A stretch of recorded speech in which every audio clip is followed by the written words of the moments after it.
escape pods, and we was just doing the latest episode of that, and as is usually the case, we overran a little bit, but that's okay, because obviously we're here now. We've got plenty to get our teeth into. Tonight is going to be a really interesting night in NXT. We've got a few things that we can really look forward to tonight. There's not loads that's been announced, but there's enough that's been announced. And one of the things that's been announced is, of course, we're going to be seeing the NXT debut of Jordynne Grace. Jordynne Grace from TNA is going to be in action on the show tonight. Very, very excited about this. Jordynne Grace is someone that I really think if you was to compile a list of, say, the top 30 wrestlers outside of WWE, Jordynne Grace is 100% being on that list. MJF is 100% being on that list, right? But Jordynne Grace is going to be on that list. And to see her at the Rumble was a big moment. To see her now competing in NXT, this is a big moment. And obviously there's a lot of excitement for where this is going to lead us, where this is going to take us, where it is we're actually going to be going with this WWE TNA relationship. So there's a lot of excitement around that. I don't know where we go. What I do know is that TNA are going to want this to work, so they're going to bend over backwards to make this something that is in WWE's benefit. WWE don't need it as much, but I think they're seeing the value in bringing in some of the great stars that TNA have. TNA's got a great roster, so there's plenty of people. We had a look last week. We went down the TNA roster, and you know, you've got people like Hammerstone that you can bring over. Obviously, Jordynne Grace we're working with at the moment. I think there seems to be a lot of love for Eddie Edwards, Ace Austin. I like Speedball Mike Bailey.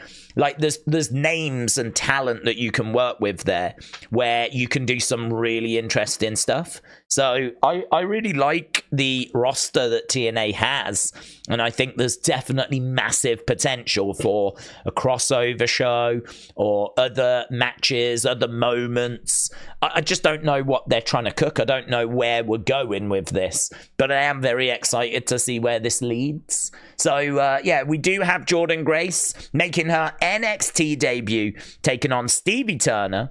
As well as that, we got Tony D'Angelo. He's going to be defending his Heritage Cup. He's going to be defending that against Damon Kemp. We've also got the NXT North American title summit. So obviously Battleground, which we are doing this weekend. It's on Sunday. We're going to be covering it. I'm excited for it because it's good to have some wrestling this weekend. And we're going to be covering it on Sunday. I think we might even look to do a prediction video for it tomorrow. But basically we have got the NXT North American Women's Championship being introduced. We know the women that are going to be competing in it. It's going to be a ladder match. It's going to be a great encounter. It should be a really fun match. And we're going to crown the first NXT Women's champion, North American champion. Well, we've got all the participants in the ring tonight in what should be a fun segment. And then finally, we've got Thea Hail taking on Jazmyn Nyx. And Jazmyn has kind of flown under the radar quite a bit. But I really like Jazmyn. I think she's got something to offer. I was really impressed when I was watching her at the house show. Again, she was in there. She was working at a good pace. Her selling was good. Like, she seems to have the fundamentals. And it seems like she's capable of doing that little bit more as well. So I really like what I saw from Jazmyn. I think there's some great talent in NXT. Even though we've already lost Braun, Carmelo, Elia, Kiana, like there's been, Lyra has been called up. We lost a lot of talent recently. There's still a lot of talent in NXT. So yeah, not loads of stuff there, but I think what's been announced looks really good. I mean, Jordynne Grace making her NXT debut. This woman is a powerhouse, and she's taking on Stevie Turner, who is someone that really needs more TV time. Stevie Turner is someone that has got a lot of experience. She's been over in Japan. She's highly trained, and she's someone that, I don't know, I don't think it's a stretch to say that with the right backing, she could sort of be that kind of Jamie Hayter type. I could see her by kind of being like the NXT Jamie Hayter right now. I think she's got the potential to become that, but I don't know that she's going to become that. She's going to be Stevie Turner. That's what she's going to be. But there's, really interesting prospect there. You can understand why they kept her around after NXT UK, because she was in NXT UK and then that shut down and we've kind of kept her around. So this is a great matchup. It's not just a showcase for Jordynne Grace, although I expect Jordynne to win, of course. And we're going to build towards, obviously, this weekend. So this is a go-home show, but very much looking forward to that match. The North American segment. Even Thea Hail against Jazmyn, as I said, I'm down for that, because I saw Jazmyn at a house show and she was great. So yeah, lots to look forward to tonight. Genuinely think this looks like a decent looking card for NXT. So I just hope it lives up to expectation. James said, Triple H has tweeted about TNA and Jordynne Grace an hour ago and spoken about the match tonight. Well, that's good. What did he have to say? Was he just saying that a forbidden garage has been opened? Or something like that. I haven't seen the tweet, so I don't know what he's had to say. Where are you, Triple H? He said, if you're new to... let's go over, shall we? Let's go to the study. Let's go to the capture. Let's go to the full screen.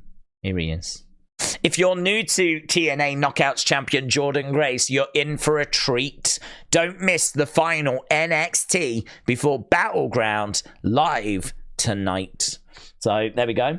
Looks like Triple H is a secret TNA viewer, and he must have been admiring Jordynne from afar. Well, I mean, we know that they like her. She made a great impression in the Royal Rumble. I've got no doubt they would love to have her on their roster. No doubt about that whatsoever. Yeah, I saw this as well. WrestlePurist. It's nice having him, Vince, out of there, WWE. It's nice having Triple H running the show. Nick Khan's great. Everyone at TKO that's come in and stopped in, they seem to get it. It's just a different era. So that is Randy commenting about Vince not being around, saying it's great. I did see the interview. He said... What he actually said was, I love Vince. I love what he's done for me, but I think it was the right time for change. He said that he loves the fact that like birthdays and anniversaries are now acknowledged and, they're kind of factored in. He said under Vince that just wasn't the case, and these things are important. So, it seems like the wrestlers' welfare, if you will, is being looked after a little better than it was under Vince. So he said, like, it's time. It was time. And he said he doesn't like how it ended, but it was time. So, yeah, I thought that was interesting. So that was Randy Orton with a few comments. Do you think that the TNA title should be defended or won by an NXT star or vice versa? Well, the NXT belt is being defended against Jordynne Grace. So, I mean, it's really difficult to know what they're doing. If this is a long-term relationship and this isn't just a one-off and we do have other plans in the future, then, yeah, Jordynne can win this. She can win the NXT title and take it over to TNA, because then you're setting up the next part of the story, which would be superstars going to TNA to try and compete to win it back and win back the pride for like NXT, and maybe ultimately it builds up to a NXT versus TNA show. So if that's what we're doing, yeah, absolutely we can have the belts changing brands, right? But if this is still at the phase where we're tiptoeing and we're just trying things out, well, then no, she's not going to win, is she? Because then that would suggest there isn't that bigger picture. So I am thinking that Roxanne wins on Sunday because it's probably more likely that this is a bit of a one-off and we're just seeing how it goes. And if it works and the reaction is good to it, then we'll look to do more, right? But if the reaction to this is a bit flat, WWE might think, I don't think that's going to really work for us. So it might still be that it's in a bit of a trial stage, if you will. So that's why I'm thinking on Sunday we do this Jordynne Grace match, and we see how it goes. And so I'm thinking that Roxanne retains. But if they've already got plans for more, well then, yeah, we could have the title change hands. But we just did a quick run through of the predictions for Battleground over on the Wrestling Escape Pods. I went with Roxanne retaining for that reason. Tommy thinks there is bigger things already agreed. So he was like, yeah, I think Jordynne gets it.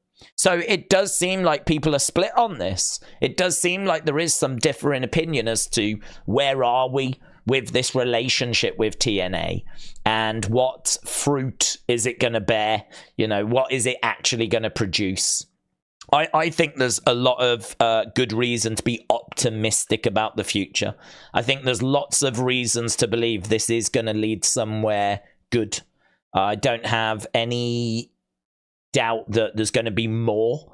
I just don't know if we're quite there yet. I think this will be a success and I think it'll lead to more, but I don't know that we're there yet. So for this occasion, I'm going to say Roxanne retains. It's a bit of a one-off. And then, you know, we review what happened and then that unlocks the next stage. So that's kind of what I'm thinking, but who knows? Who knows? It could be, as we said, that there's already future matchups that have been agreed. So good chance. There stands to be a good chance. Brandon said maybe a QR code tonight. Maybe. I would think more next week, personally. They've only ever done one QR code on NXT. So again, you'd have to say more unlikely than likely. But yeah, maybe. You can't ever rule it out. Happy NXT Day, said Ramen Noodles. Shout out to you, my friends. MNI Mr. 91 said, I'm glad you liked my Uncle Daze video that you shared on Twitter. Loved it, buds. Yeah, loved it. I really enjoy like the Nightbird humor stuff because I think that, I don't know about you, but a lot of the theory and the thoughts, they're really good. But some of it can get really deep. I mean, I've read some theories that are so long. I mean, it must have taken like an hour to have written it out. I've been getting like big lengthy emails, big lengthy DMs. And then you see like a lot of the same sort of suggestions and, you know, people finding and discovering the same things. I mean, even today, I'm getting people telling me that if you put that hidden code at the bottom into YouTube, then it unlocks this video and all that kind of stuff. Because people work these things out at different times, you know, at different points, and so you're constantly getting like similar things being sent through, and it's not a problem because who knows, maybe you found something that no one else did find, right? So it's not a problem.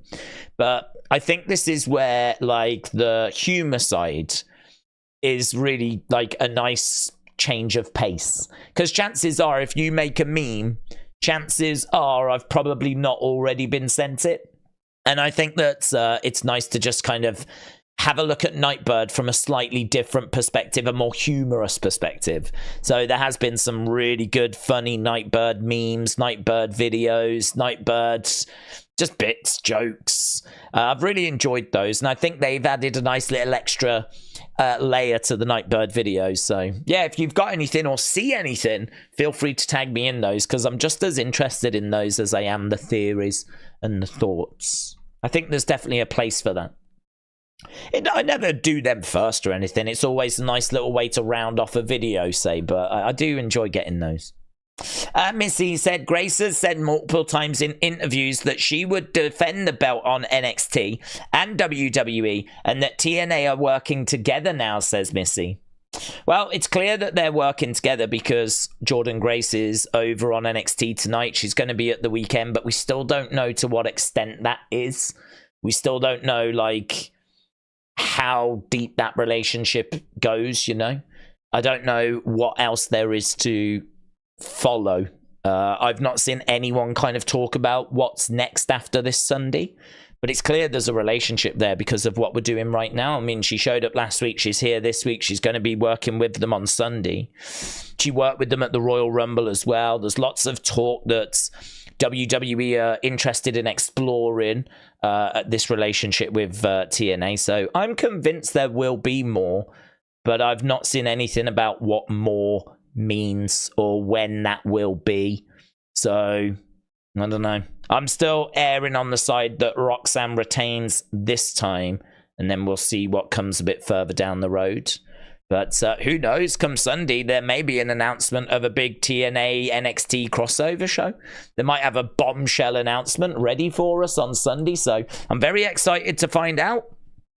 And we'll be live for whatever bombshell announcements there's going to be. I don't know that there is, but if there is, we'll be here for it.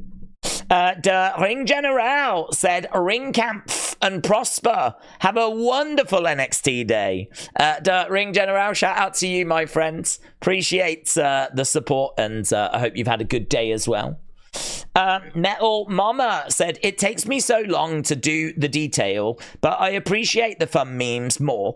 I was trying to do a little pigs meme, Wyatt 6 saying let me in and the pigs laughing inside the house, and they can't blow it down with the mask on. That sounds good. I haven't seen that if you have created that, but I need to go back through my notifications today. That's my plan following NXT. So we're going to do NXT, and then my plan after this is, I said I'd bring back Unseen, so I'm going to try and do an Unseen, and well, I'm sure there'll be some Nightbird stuff in there, because that's all I'm being sent, really. But I'm going to see if I can include a few other little bits and bobs, a few other things that have gone down today, reaction from Raw, that kind of stuff, you know, so we'll see where we end up. Word of Wrestling said, do you think you could squeeze a full recap video? It's been a journey. So I have been thinking about when Nightbird ends, like, how do we kind of recap it? I think a recap video is possible. I think that it would be long, and I think people would have to sort of understand that. Things are being explained now that featured in earlier QR codes. So you can't really go back and do everything until everything's been revealed. But I think almost certainly we can do a recap video. I do also wonder if there's maybe a need for quick kind of short videos, because all of my videos are like 50 minutes long, 30, 40, 50 minutes long, right? As we really dig into theory. Well, we don't need to do that when we've got the answer. So I'm thinking we could maybe go back and go, here's a minute, 2 minute on this QR code. Here's a minute, 2 minute on this QR code. And literally go, here was the QR code. Here's when it dropped. This was the URL. This is what it meant. This is what this image was. It turned out to be this. And we can just literally go down and go bang, bang, bang, bang, bang, bang, bang, bang, bang, bang. Just like, you know, with all the facts of what everything was. So I have been thinking of doing that as well. But again, you can't do any of this until after June 17th when they finally arrived. And even at that point, not everything's going to be explained, because not every image will have been worked out. Not every tease, you know, will have been discovered. I mean, I don't know. I don't know if we'll ever get to the point where everything has been kind of worked out. I think there'll be plenty of images and plenty of secrets that will remain with Nightbirds. But the bulk of it, the majority of it, the stuff that you really need to know, that will have revealed itself, hopefully by June 17th. So it's on my mind, let's put it that way. It's on my mind, but that definitely feels like one hell of a job, doesn't it? That feels like one hell of a task. But we'll give it a go. Metal Mommy said, I'm still dumbfounded. I didn't find you earlier than the past few months. I'm so happy though.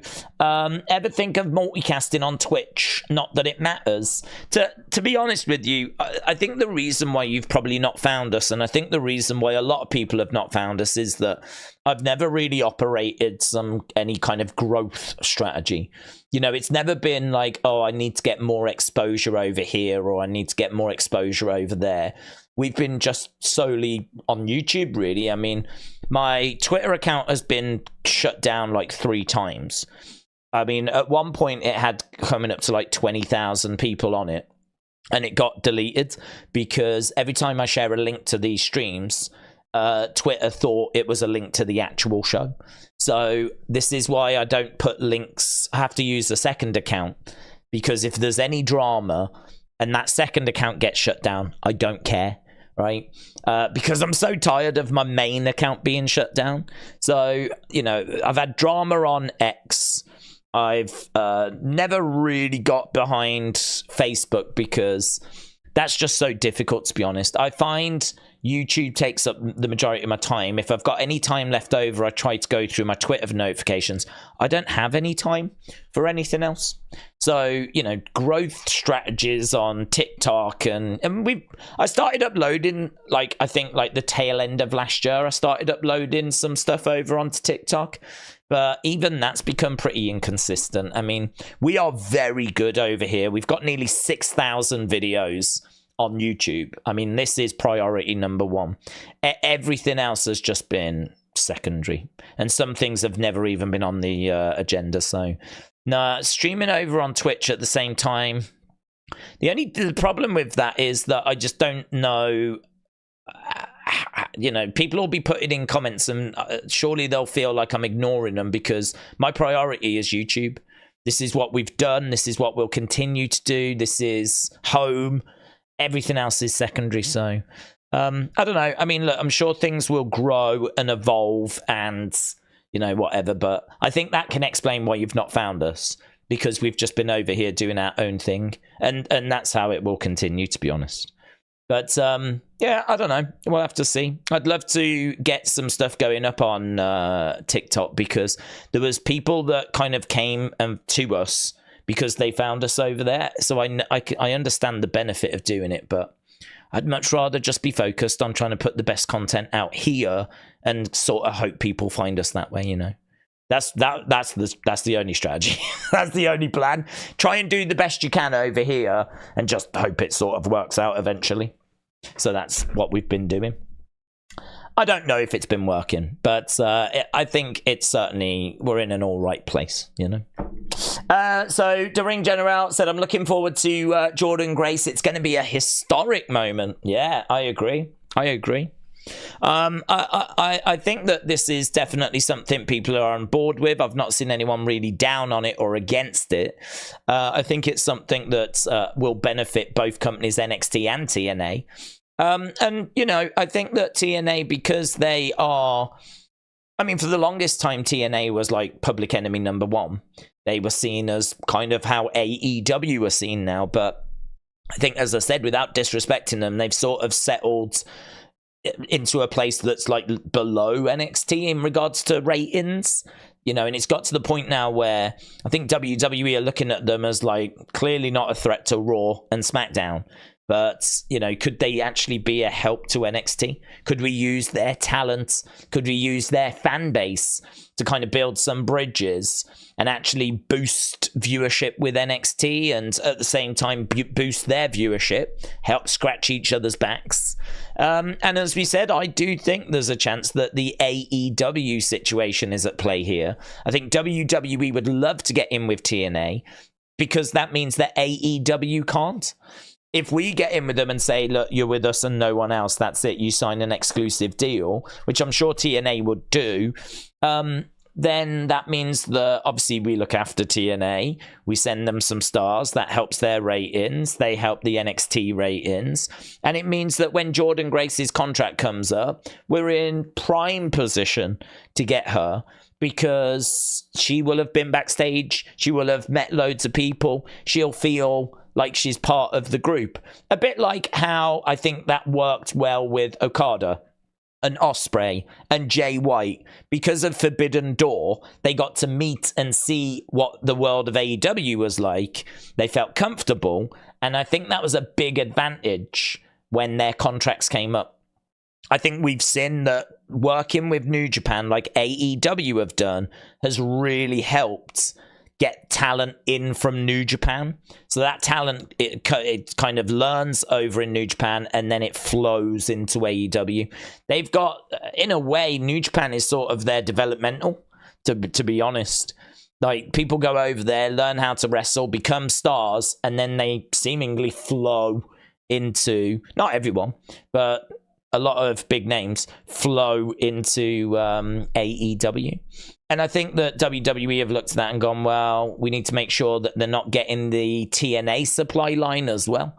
Otherwise, your Jordynne Graces, your Hammerstones, those kind of names might naturally just flow into AEW as well. So you're cutting off a supply line as well. So it's not just a case of let's help out TNA. It's also let's hurt AEW. I do really think there is that aspect at play here. Brian said, if Julia is fit for Heatwave, then I agree, Roxanne wins on Saturday. But if Julia's not fit for Heatwave, then I think Jordynne could win, says Brian.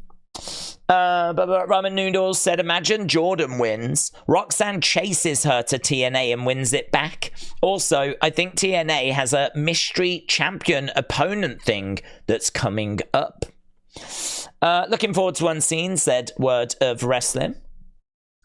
What if Alexa is the bride in black? She turned on Bray at WrestleMania 37. That's why Uncle Howdy was stalking her. But Nikki Cross could be the bride in white, and Alexa could be Abigail, says NYC.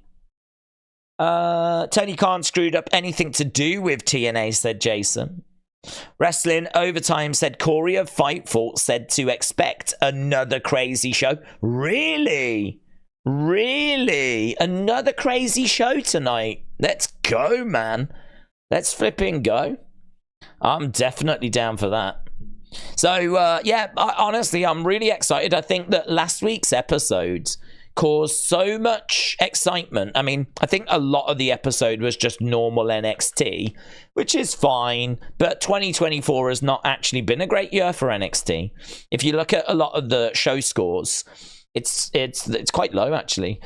We have been recording the show scores, and there's a good chunk of NXT shows at the bottom of the list, and then it goes into Raws and SmackDowns. NXT has had a real rough start, but it feels like now we're kind of getting somewhere. People are excited about Ethan Page. They're excited about Jordynne Grace. They're excited about the potential TNA crossover. There's a lot of optimism around. And that was the episode they needed last week. They needed that episode.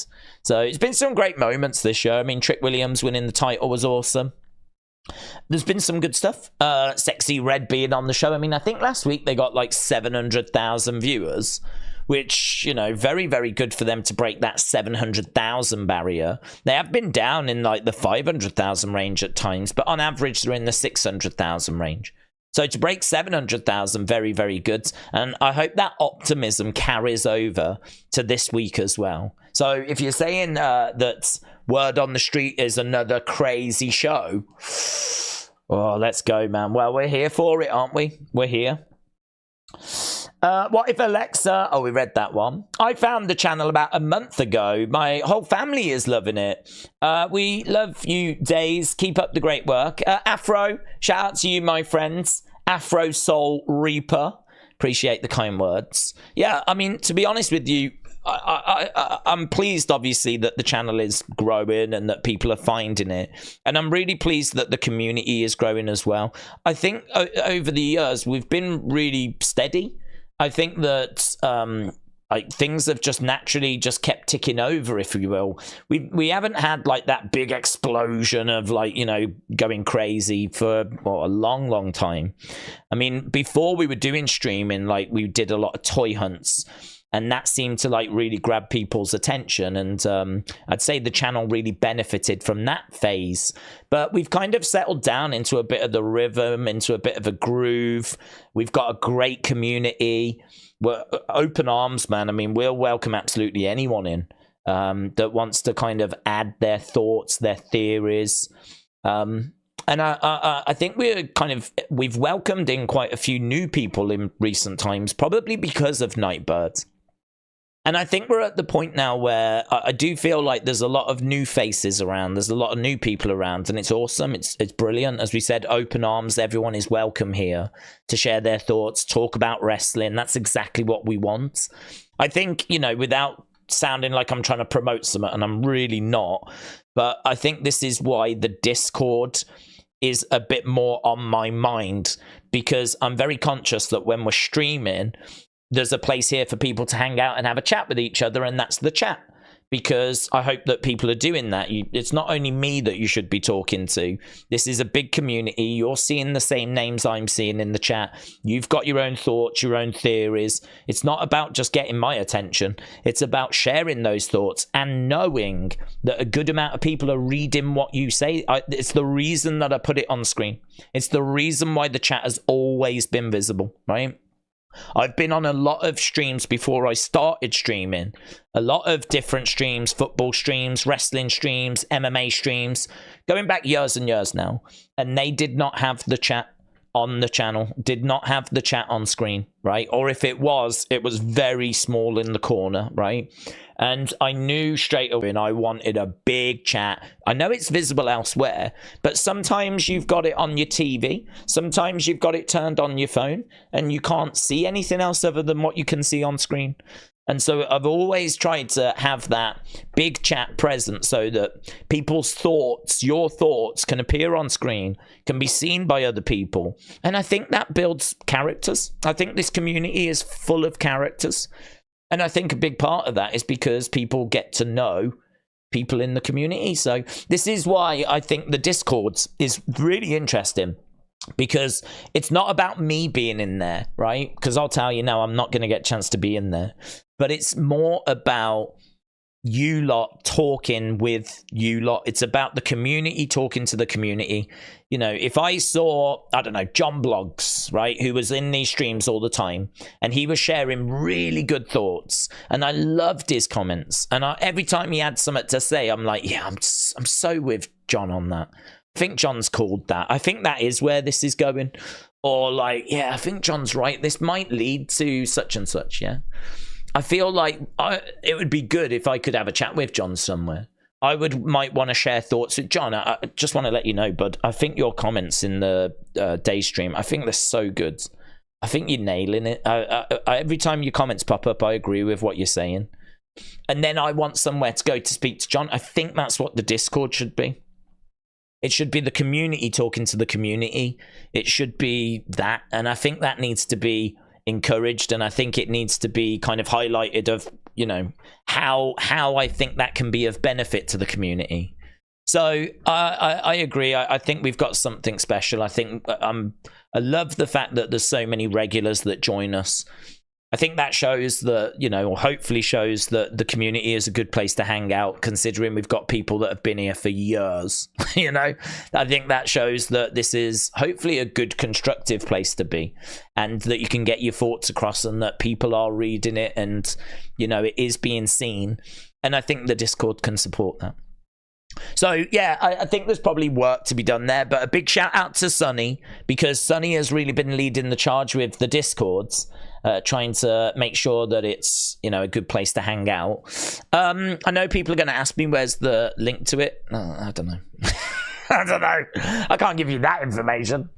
It was in some of the YouTube video descriptions, and I may have added it to the... Is it in the description of this one? I'll have a look. It is not. It is not in the description of this one. So I'll have to try and find it and put it in the description of the... I'll tell you what I'm going to do. I'm going to jot that on my to-do list. I will start putting it in the description of the streams. I think it's in the videos, but I don't think it's in the description of the streams. But we're working on it anyway. We're building it. I don't think it's quite there yet, but we're building it, and it will get there. Put Discord link in description. Stream description. I've jotted it down. It's going to happen. Anything I write down happens. So there we go. Lovely. Right.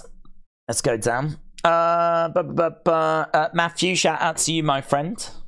I am 70. I look forward to this community each time it's on, says Charles. Charles, shout out to you, but yeah, I think we might have inadvertently caused a bit of a community loving now. That's not quite what I was going for. But what I'm trying to say is, like, I hope people feel seen. I really hope that. I know that I waffle. And I know that when someone asks me a question, I go off. because, and I said this the other day, I think what I've found in the past is that a lot of the same questions get asked. A lot of the people have got similar thoughts. So I feel like if I answer a question and I answer it to the best of my ability, I feel like I'm actually answering quite a few people's questions rather than just that one person. I know that means there's others that I'm not getting to, but hopefully we get to those eventually. But I think the important thing is that it's not just me. You know, I'm not the be all and end all at all, right?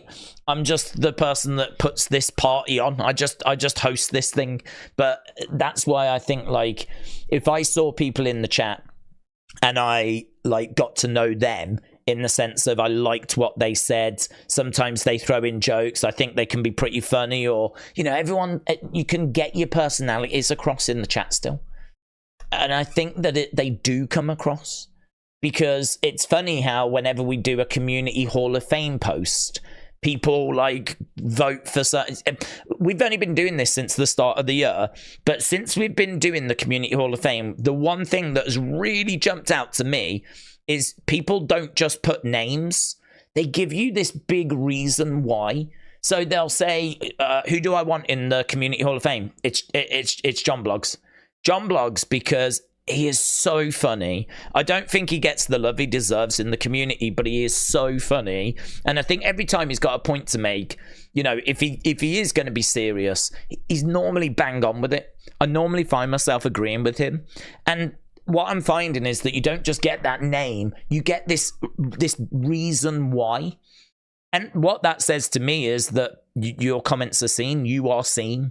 And that what you're saying in the chat might not get picked up by me, but it's being picked up by others. And, you know, people are kind of making judgments, if you will, but in a positive way. Judgments in the sense of, you know, there's people that they gravitate towards in the community. And long may that continue. Because I love that. I love the fact that people's comments are being seen, because there's no way I'm going to get to them all, is there? I don't even try. But I do like to try and get to a fair few.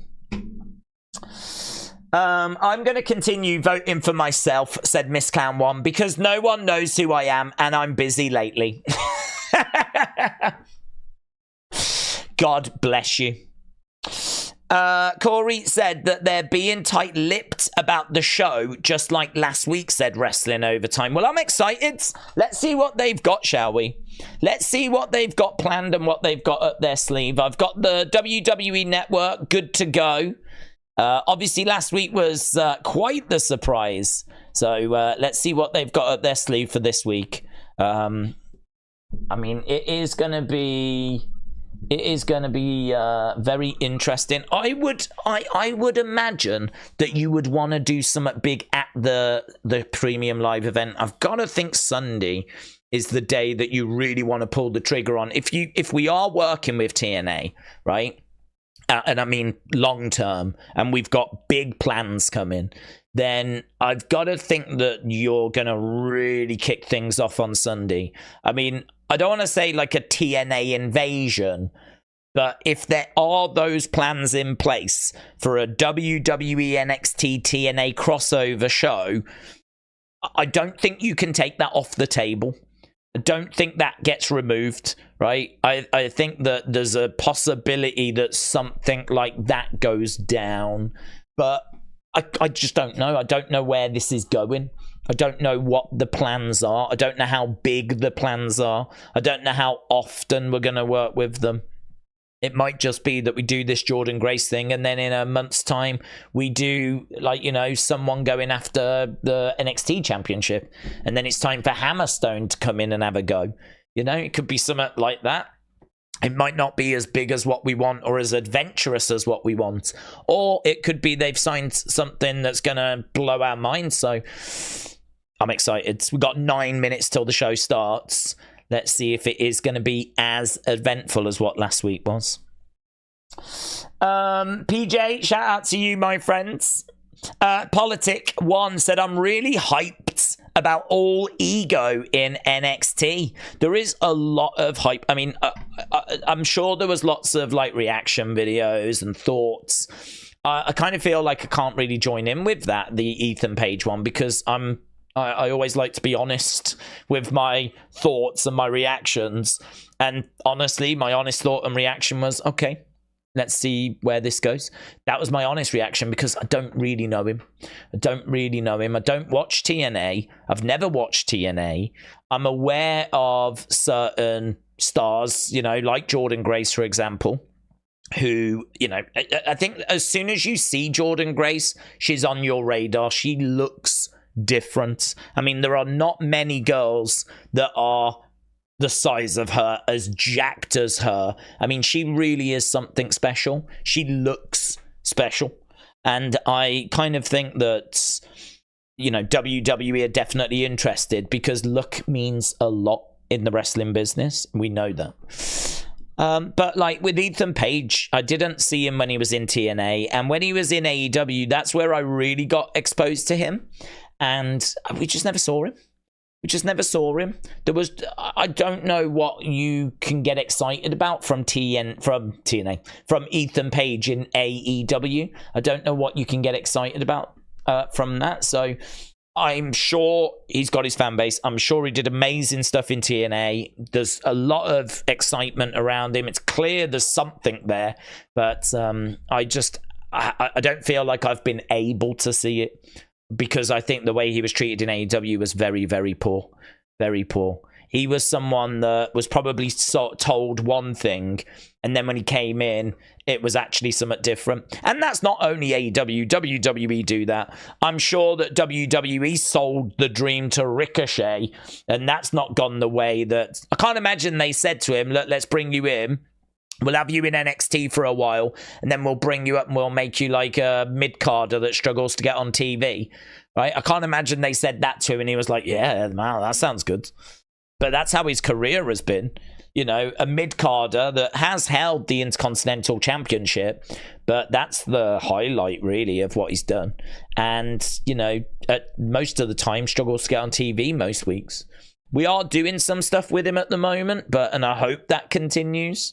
So, you know, it's not only AEW. We're not having a pop at them. But I'm just saying, Ethan Page, I think, is quite hard for me to judge. So I'm excited to see what he can do. I'm excited to see how good his promos are, how good his matches are. And I think we get him against Trick Williams for this weekend. I've already set the stream up for Sunday, and I've put that as the title. So I have jumped the gun. But it would be a bit strange to not do that match after last week, wouldn't it? So I am expecting that to be announced. But again, let's see. It could turn into a tag match, couldn't it? I mean, if someone comes in that we weren't expecting tonight and ends up getting involved, someone like Javon could come back down. We could get Ethan and someone against Trick and Javon this weekend instead. But at the moment, I'm thinking Trick versus Ethan. But in fact, I don't think Javon's on the card now we've just mentioned it. I don't think he's fighting this weekend, which, if that is true, that seems like a massive oversight. There's so much excitement around Javon Evans right now. That would seem like a massive oversight. Let's just have a quick look at the Battleground cards. I did just look at it. We've got the women. We've got Oba, Wesley, Kofi. We've got the NXT Underground match. Yeah, no, there's no Javon Evans on this card, which is a bit of a head scratch. I know he's young, but I don't know, man. We've been pushing him quite hard, so maybe there's a chance it is Trick and Javon against Ethan and somebody.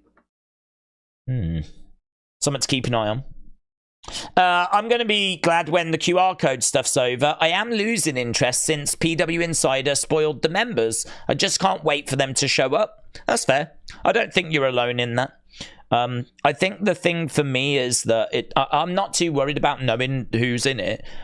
We've spoke quite a bit about how I think that for this story to work, we need to know the backstory, and we need to know why they've come together, and we need to know who they're going after and why they're going after them, and who put the group together, and how does Bray relate to this, and what's the motivation. And I kind of feel like finding out who's in the group is one aspect, but finding out answers to all those things I just mentioned, that's another aspect. And I feel like we're doing that with the QR codes. I feel like the QR codes are providing us that context, those answers I would agree if this thing was to keep going to SummerSlam. I actually would agree that's too long. Every day I'm seeing people saying, I'm done with this now. Because people are just, you know, they've enjoyed the QR codes. It's been enjoyable, but what they're waiting for is for the group to arrive, and they want to get going with that aspect, and they're growing more and more impatient. But I think for me, June 17th, they've been very loud with that date. That's when I expect them to come in. It's less than 2 weeks away now, and I can wait till that. That's not a problem. I can wait till that. And as I said, certainly if they're going to keep giving us answers like what I think they have. But yeah, you're not alone. There's definitely people out there that feel that way. D said, I think it would be hilarious and infuriating if the Howdy group turned out to be no one that was leaked. That would be strange, to be honest. What you want Ricochet to be World Heavyweight Champion? He'll have to put on some weight, won't he? Said Isaac. No, I don't think the size of Ricochet is a problem. I mean, Rey Mysterio was a world champion. Daniel Bryan was not the biggest of guys, and he was a world champion. Like, we have had guys be world champion that are smaller in stature. It's not so much about how big they are, although that is clearly a barrier. But I think when you've got someone like Ricochet that can do in the ring what Ricochet can do, which is, you know, athleticism and, dare I say, acrobatics on a level that you just don't normally see. I mean, I feel like they're going to be hard fights. I feel like he's going to be beaten down. I feel like he's going to have to dig deep. I feel like he's going to have to try and avoid the big shots. But I feel like there's a story to be told there. I mean, a big man will go down from a missile dropkick. If Ricochet climbs up and hits a missile dropkick, Braun Strowman would go down off that, right? You've got someone that's like, you know, certainly if it's got like a nice snap to it as well. And I feel like all those old tropes of like trying to get the big man off his feet, you know, hitting clothesline after clothesline, and they're kind of, you know, they're going. I feel like you can dig into those kinds of things. I think the speed, I think the volume, I think the high-flying, high-impact moves like missile drop kicks. I don't know that a crossbody would work as well, to be honest. I think you've got to be very careful with your moveset, but I suppose the point I'm making is that there is a way of presenting the smaller guy going over the bigger guy, and Rey Mysterio has made a career out of it. Rey Mysterio alone has proven that it is possible and that it is achievable. And Daniel Bryan, as we said, was never the biggest of guys. So I think for me, I don't think it's right to write Ricochet off because of his size. I do agree that there should be a belt for light heavyweights. I mean, we've spoke about that so many times, but I would love to see a light heavyweight world championship. You know, in MMA we have weight classes, in boxing we have weight classes, in combat sports you have weight classes. I mean, you do in karate, you do in judo. Like, weight classes are in all combat sports except for pro wrestling, where we don't have that. We just have one world title that everyone's meant to go for. I mean, imagine if there was only one world title in MMA.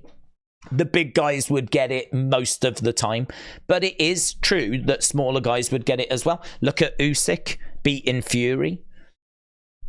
So, you know, I think that it's right that the bigger guys dominate because that would reflect reality, but I don't think it's right to say that smaller guys can never have it or don't stand any chance, because I think that even in sports we see that the smaller guys can cause that upset.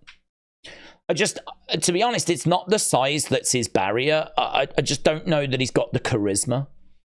I don't know that he's got the charisma in order to do it. Like, you need a massive personality if you are a smaller person. You know, if you are smaller in stature, then your charisma's got to be OTT. And I don't know that he's got that. But anyway, we don't need to worry about that. We need to worry about this. Ethan Page arrives and we've got security.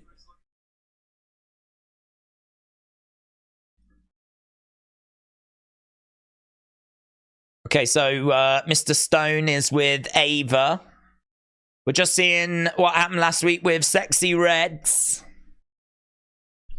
Do you know, last week we had Sexy Reds. We had Ethan Page from AEW. We had Jordynne Grace from TNA.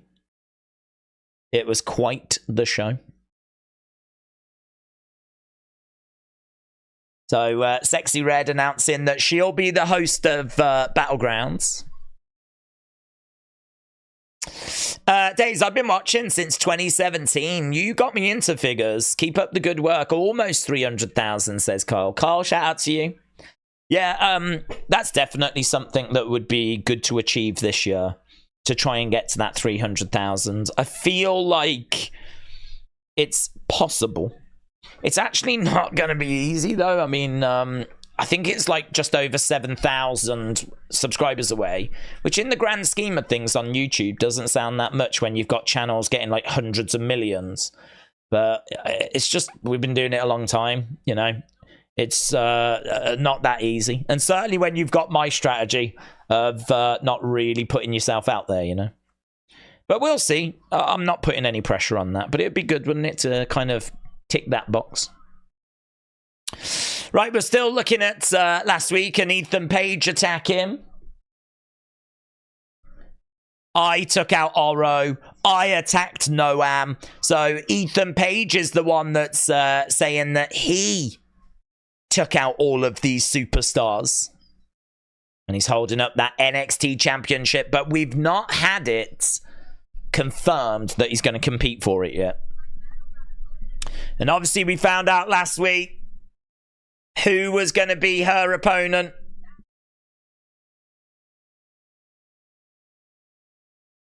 Man, that was such a moment. That was such a flipping moment. When Jordynne Grace came walking out. And we got the TNA Knockouts Women Champion with a microphone in her hand, standing in the NXT ring.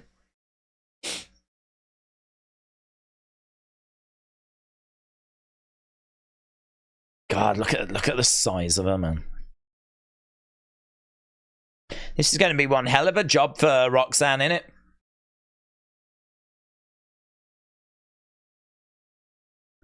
I'm just not convinced that they're going to want a TNA person going over an NXT person this early. Jeez, we're going to start with Jordynne Grace. Jordynne Grace making her way down to the ring. With that being said, I think she wins this match because we've got to make it seem like she's a threat. NXTNA, it says on the back. NXTNA. Oh my God. Imagine if that's a new brand. NXTNA. Right, Jordynne Grace.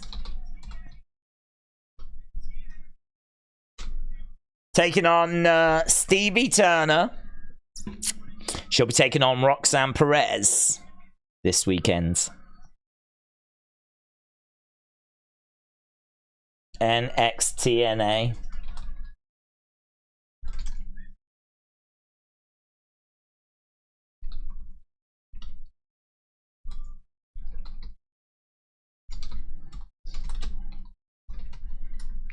Here's Stevie. She used to come out with shades, didn't she? She hasn't got any this time. We just don't get to see Stevie much. It's great to see her competing. Ah, Roxanne's coming out as well.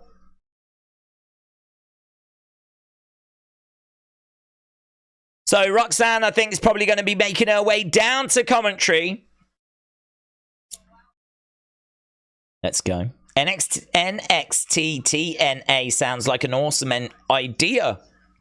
It's a new era. It's the NXTNA era. Tracy, shout out to you.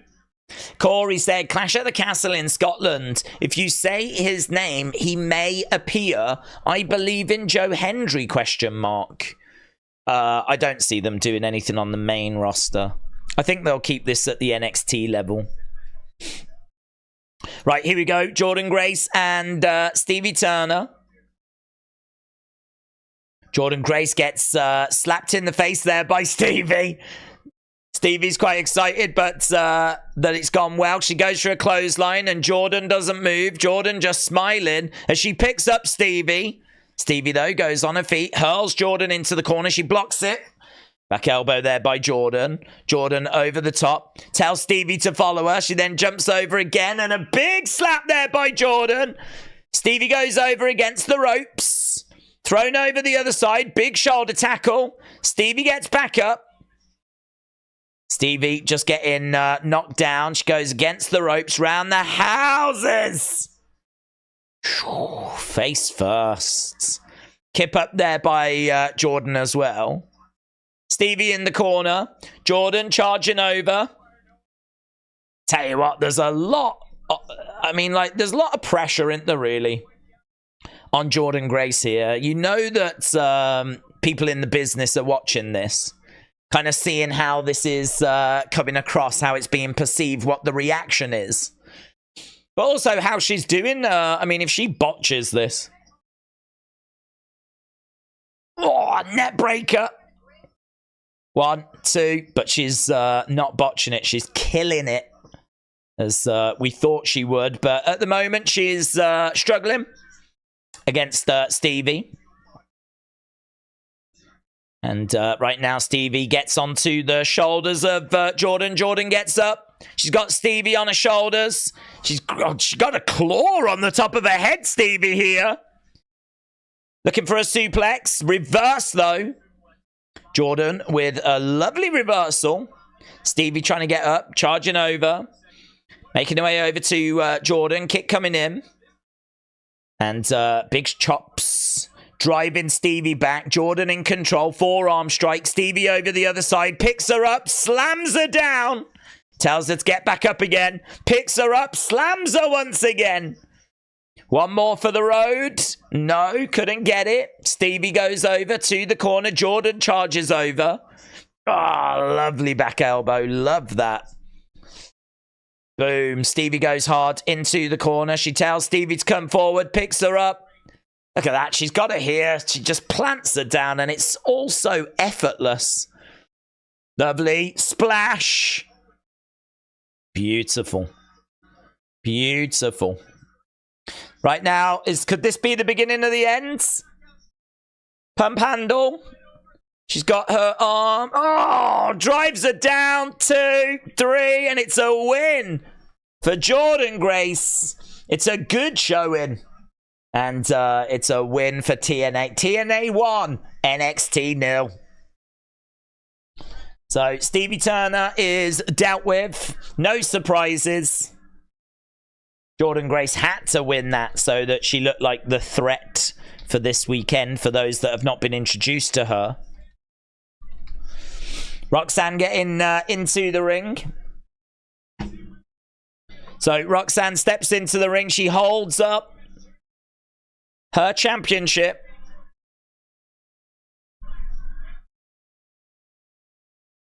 She pushes Jordynne. Jordynne, oh my God. Jordynne pushes Roxanne. Roxanne goes flying. She's got Roxanne on her shoulder. Roxanne gets out the ring.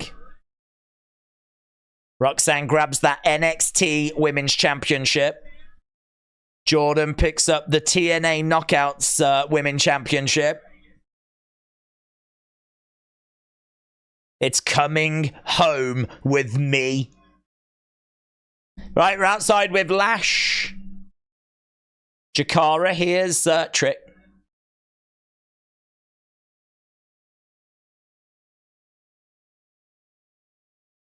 I'm going to knock that ego right out of him, says Trick.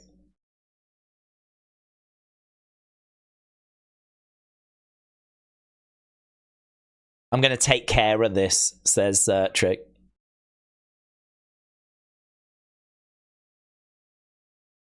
Whatever this is between me and you. It's done. It's over. Oh my God. Don't do that. Don't do that, Lash. Whatever this is between us, it's done. It's over.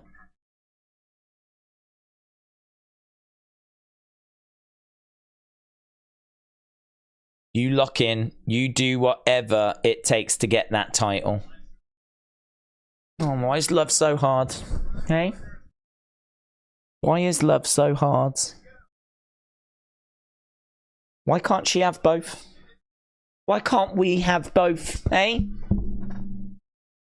Heartbreaking. Commercial break. William said, I'm happy for wrestlers because they can get TV time and not be restricted to a promotion's jail bars. EST said, Lash, you stupid. Brony said, it feels like they're transitioning Lash into a face. Callum, shout out to you.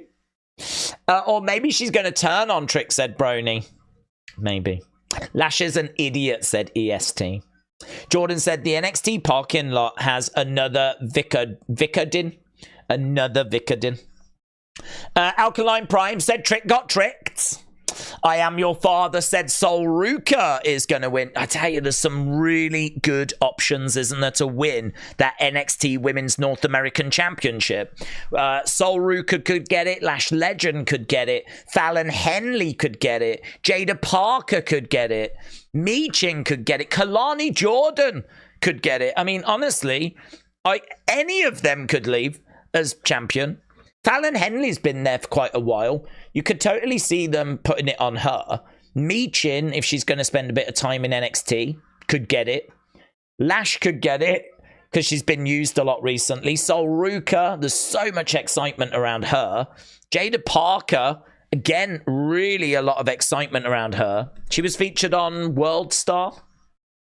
I would say she's probably the least likely to get it, but there's still a chance.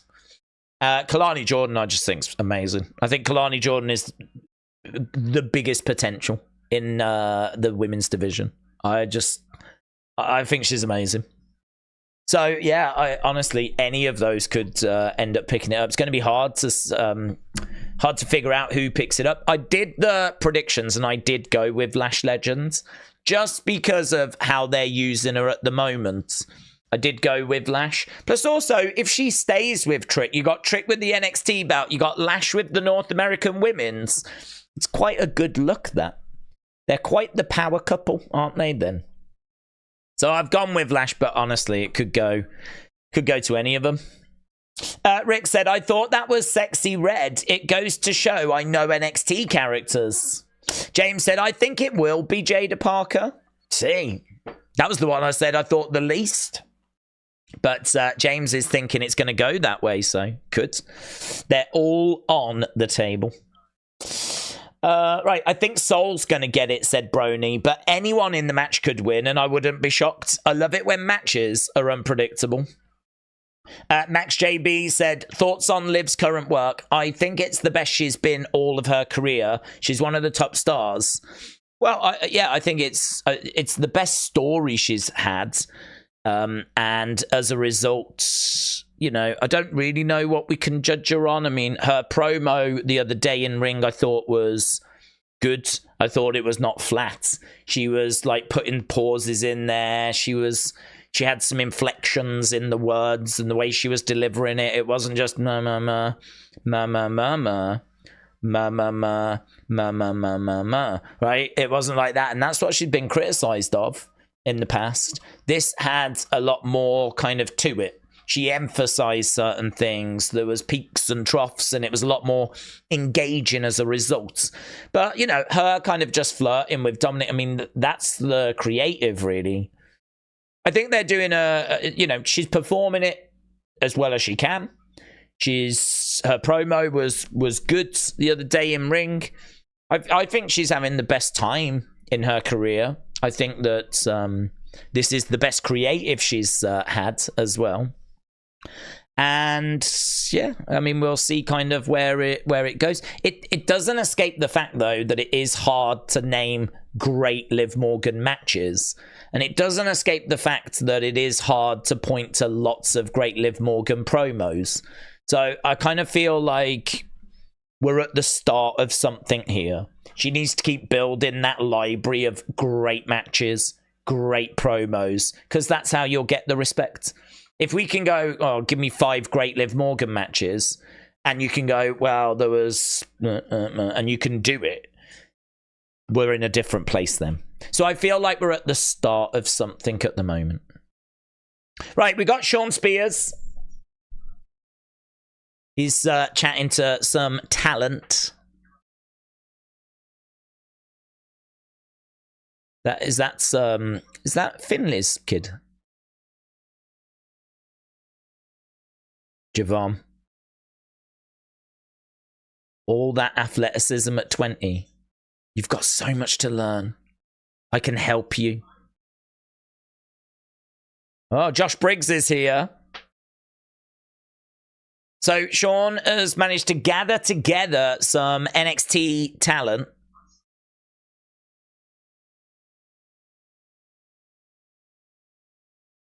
You and I both know you've got potential, Josh.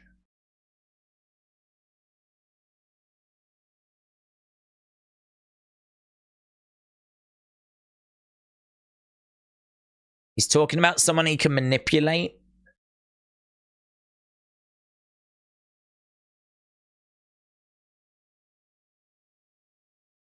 Who is Josh Briggs? I'll show you something right now, said Josh. So we got Shawn and Josh stepping up to each other.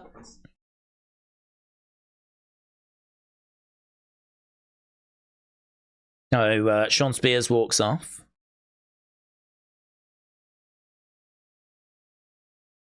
Okay, so that feels like it's built into a Shawn Spears, Josh Briggs confrontation. Right, Thomas Jadwin, shout out to you, my friends. Thomas said, WWE should buy TNA to run with NXT. It would give TNA wrestlers more views and NXT wrestlers more ring time with more experienced wrestlers. Thomas, I hope you're well, my friends. We're going over to our next segment. This is the Summit. So we were just talking about this North American Women's Championship. Well, this is the Summit for it. We've got all 6 women in the ring right now. I see the talent. I see the future, says Booker. Booker's in the ring.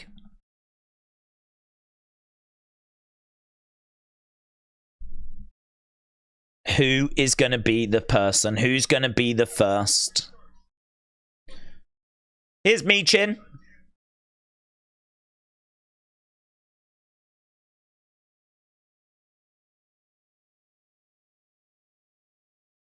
Ever since Ava announced this title, I knew I had to be a part.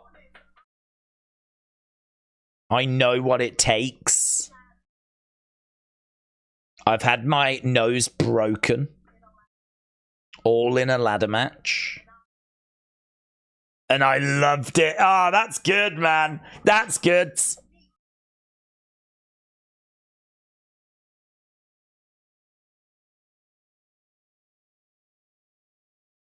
She could.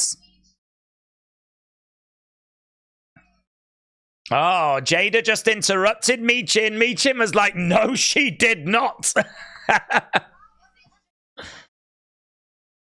Jada Parker interrupting Michin.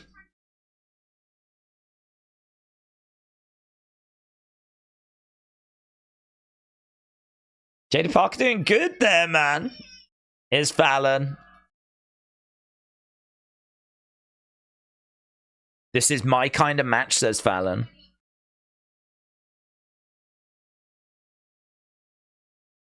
You suck chance for Fallon. I don't care about a single one of you. This match is going to bang, man. This match is going to be so good.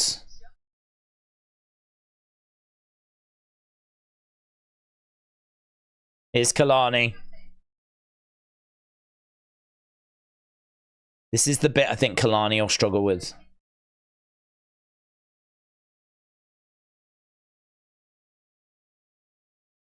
No one wants it like Lani.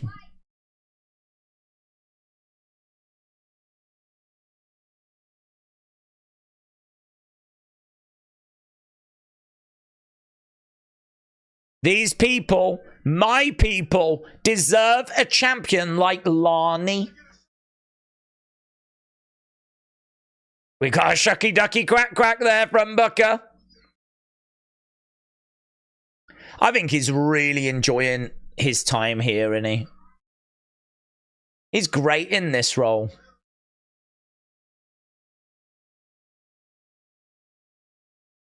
What are you going to do to get it done?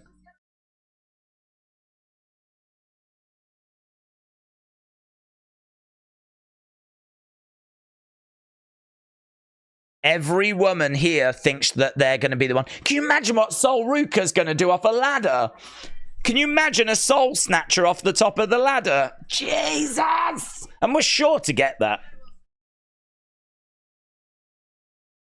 5 souls will be snatched. Lash!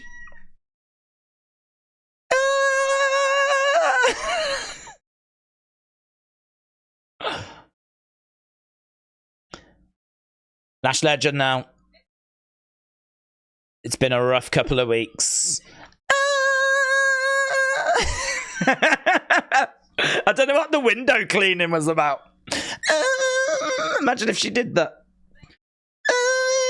That would be the most annoying window cleaner in the world. Oh, you can't think of anything other than Big Trick Willie. Oh, the shoes have come off. The shoes have come off from Lash. Oh, brawl. It's broken into a brawl. We knew it would. There's Kalani going off on Lash. Lash gets out the ring. Kalani in there with Sol Ruka. 6-woman tag.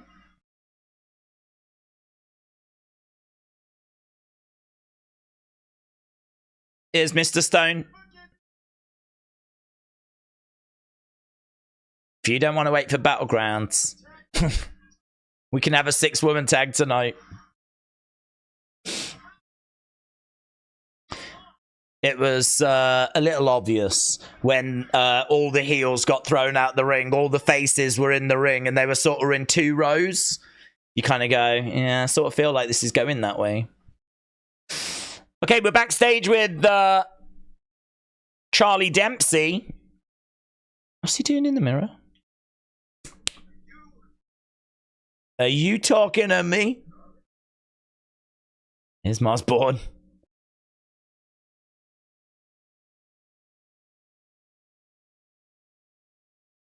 Miles. Go and get Damon. Oh, here he is.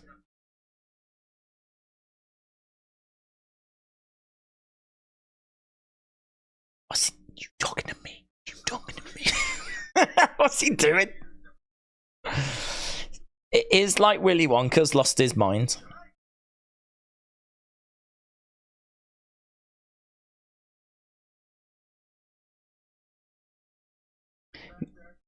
You're going to win back the Heritage Cup. And you're going to bring it. Oh, yeah, he's trying to be the Don, isn't he? I forgot about that. Capiche! You're going to win the cup and bring it back to the family. Here's Thea Hail.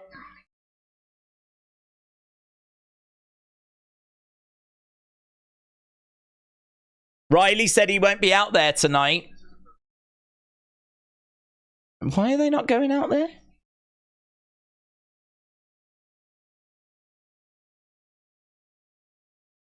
Not all of us are Chase U.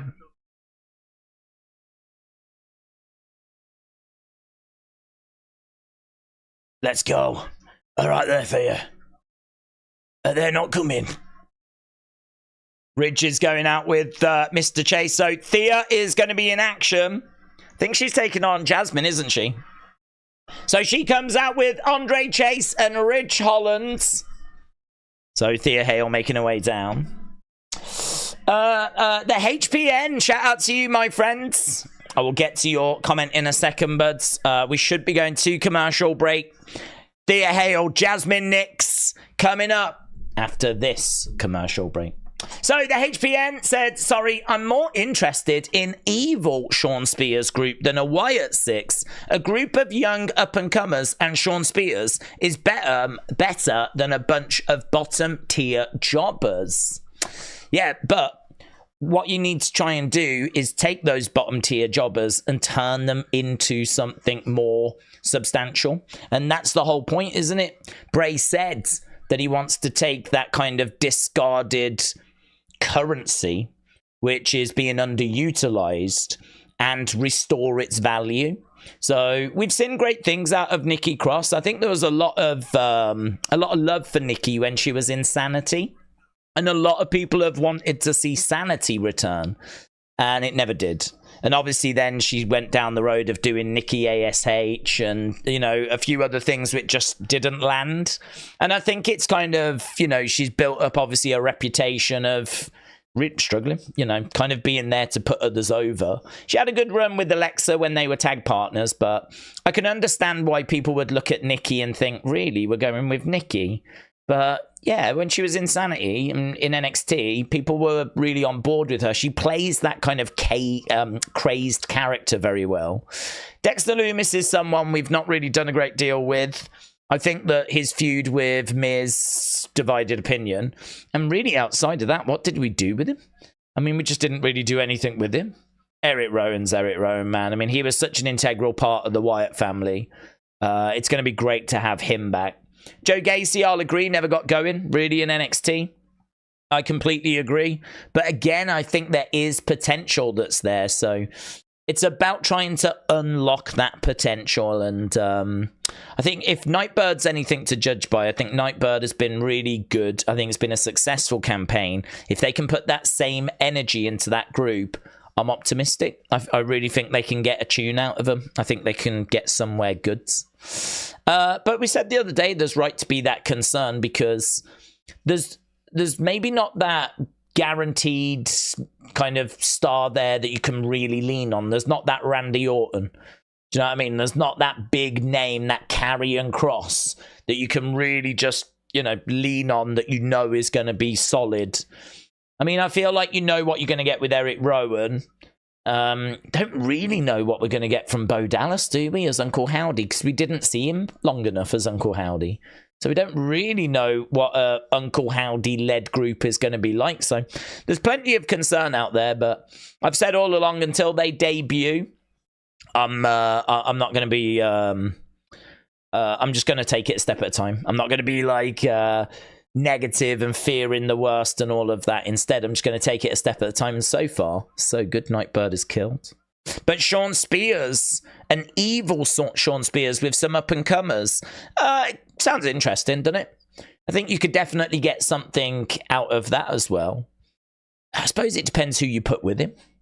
Depends how good those up-and-comers are, you know, as to whether they're interesting or not. But, yeah, there's no reason why you can't do both. Here's Jazmyn. So Jazmyn taking on Thea Hail. That's going to be our next match. Thea already in the ring. Jazmyn making her way down on her own. Come here. No, go away. I like that from her. Come here. No, I don't want you anymore. I've changed my mind. So Thea and Jazmyn. Wrestle Andy said, we need some UFC cameos this weekend. Let's go. That would be fun. Jazmyn. So, Thea, Jazmyn. Right, Thea coming over, locking up with Jazmyn, driving Jazmyn against the ropes. Dexter and Rowan will be enforcer types, says MNI Mr. 91. They don't really have to do promos. I love Sanity, said Wicked Dust. Nikki ASH was stupid. What I've realised is that Thea hasn't been in the North American Women's Ladder Match. No, she's not, yeah. Kick coming in there by Jazmyn. Thea trying to go over and get Jazmyn over. Jazmyn kicks out. Jazmyn trying to get up to her feet. Jazmyn was obviously the right-hand woman of JC Jane. Oh, knee strike coming in there by Thea. Lovely standing moonsault. That was great. Standing moonsault there by Thea. She landed it. Right now she's stepping over. She's working on the arm of Jazmyn. Jazmyn trying to get up to her feet. Thea again working on the arm. Kicking out to the leg. Jazmyn going down. And right now we're right back at the arm. Obviously we know that Thea loves going for that Kimura. Roll up there by Jazmyn. Goes against the ropes. Thea goes down. Over the other side. Arm drag. Duck underneath, round the back. No. Nice. Yeah, not bad there by Thea, who collides into Jazmyn. Could probably do with being a little bit crisper, but not bad. Right now she's up. Oh, kick to the midsection. Thea Hail goes down.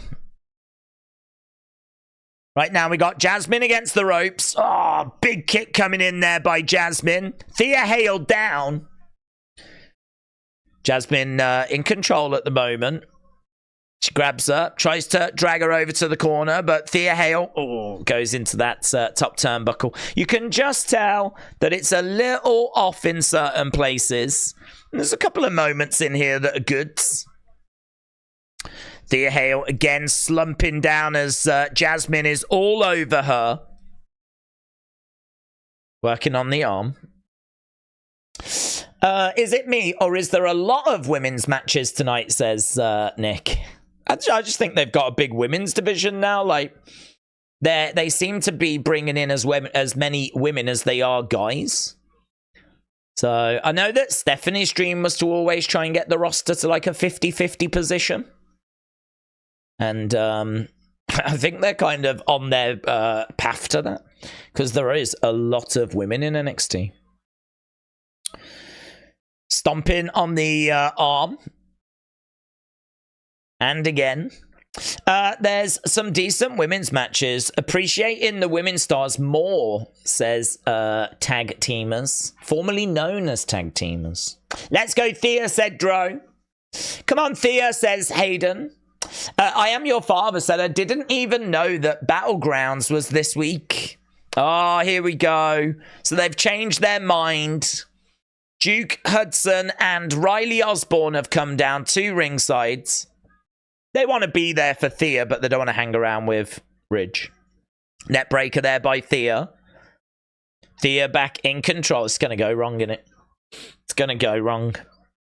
There's too many explosive elements at ringside. Thea Hail rolls through. She's over by the ropes. She looks over. She sees that Riley and Duke are ringside. She was momentarily distracted. Kick to the midsection. Big shot coming in. Thea Hail still in control. Working on the arm. Oh, going for the Kimura. She's trying to get it in. She's trying to get it in. The referee's backed in the corner. The referee. I don't know what we've got here. We've got a whole messy situation. Oh, lovely kick. Pele kick. 1, 2, 3. Wow. Jazmyn gets it thanks to a Pele kick. And that wasn't even anything to do with the guys at ringside. That was just a win for Jazmyn. Yeah, really good. I really thought that there was going to be a fight between Riley and Ridge, and that was going to be a distraction. Oh, God. When it's done right, the Pele kick can look so good. Right, there was an altercation over by the merch van. This was Good Brothers. Was that Axiom and Nathan Frazier? So we had an altercation outside. Do you know, I was thinking of actually going to the merch van when I was in Orlando. I was thinking of going there and just like seeing if I could, if anyone was around. I didn't have tickets to go to NXT, the taping, but I thought you can still go down the road and go to the merch van. But I didn't in the end. Right, we got an advert for Clash. They want to be there for Thea, but they really wanted a closer look at Jazmyn, said Rob. Let's go. Rick is upset that Thea lost. Brian said, does anyone know when JC's due back? And where is Gigi? Oh, Gigi, I think, is fine. I don't think she's injured. I just don't think they've got anything for her at the moment. But JC is injured, yeah. She's got a bust nose, isn't she? She's going to be out for a little bit.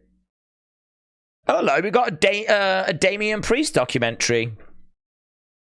This must have aired already. I've not seen this. When did this drop?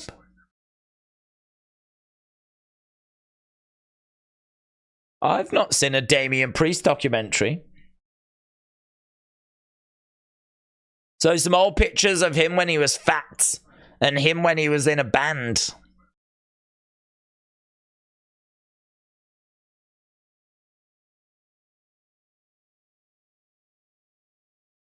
Okay. I don't hate Thea. I don't know her, said William. But as for her TV personality, I'm good. I don't like Sprite Pop. Sprite Pop. James said, regarding the women's North American ladder match, it's amazing we don't know who's going to win. It's unpredictable. It's better. Yes, I expect that to be ruined before we get to the show. I'm sure the dirt sheets are working night and day to try and figure out who that is so that they can ruin it for us. But I agree, it is a lot better going into it not knowing which way it's going to go. Coach Co said, I've sent you a phenomenal video on X. Okay. Okay. Is it a new video? Is it a video that's going to get me in trouble? Let's have a little look. What we got? What we're working with.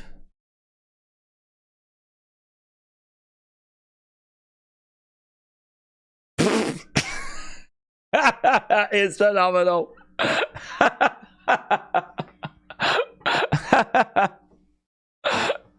Stupid bear.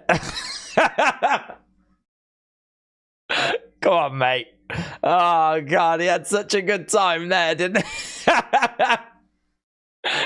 Go on, way! Out go the legs. Way! Oh god, we've all had a drink. Settle down. Look at that. Go on, mate. In he goes. Oh my god. I wonder if he did get stuck or if he was way. That is great. Nature is amazing said, wondering how does this species survive in the wild? That is a great video. That is and it deserves to be. Way! I can't help but go way. Go on, mates. God bless. Right, we're backstage with Ethan Page and Ava. Don't forget about one tiny detail.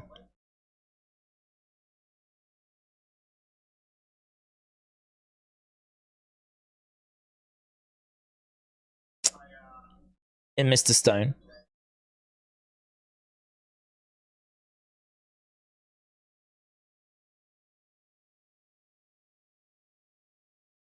I think there's a way we can spice the match up.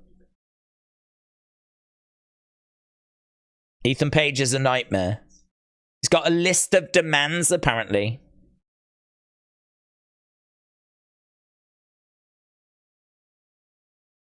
So there's a contract for Ethan Page, and it's full of demands. Okay, here we go. Earlier today, there was Axiom and Nathan Frazier. Here's the Good Brothers. They came in, they started brawling at the merch stand. Boom. Let's go. Let's go. Kick to the midsection. Great work by Anderson. Gallows inside, battling away. Watch the merch, guys. Watch the merch.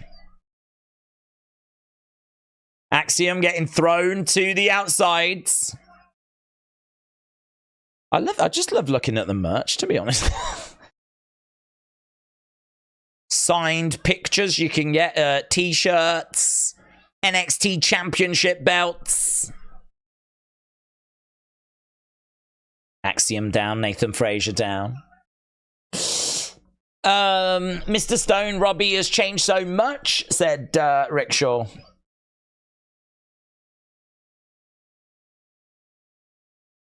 I love all the different reactions in the behind him. You've got the one guy who's like chatting away, like having a good time, blah, blah, blah, blah, like this. The girl next to him, the woman next to him, she's like, she wants to be as small as possible. But the guy next to him is like, yeah. There's a dude over there like, what? It's the guys, in it. We can't help ourselves. The dudes behind are like, yeah. Did you notice all the women? They were like, right, what we got going on here backstage? Shawn Spears attacks. Get up. Show me something. Javon standing behind Shawn Spears. Don't do it. Oh, boom! Shawn Spears and Javon, the young OG. Let's go, man. The young OG brawling away. Young OG, young OG, young OG. So is this the match we're getting now, is it? I don't even know if this is official. Sign in the crowd said Young OG runs NXT. Shots coming in there by the Young OG.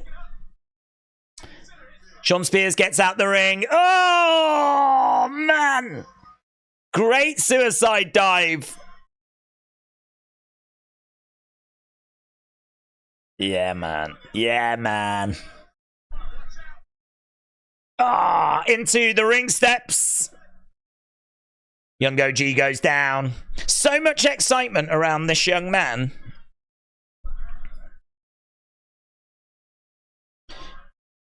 Shawn Spears stripping the table. So the table has been stripped. He grabs Javon.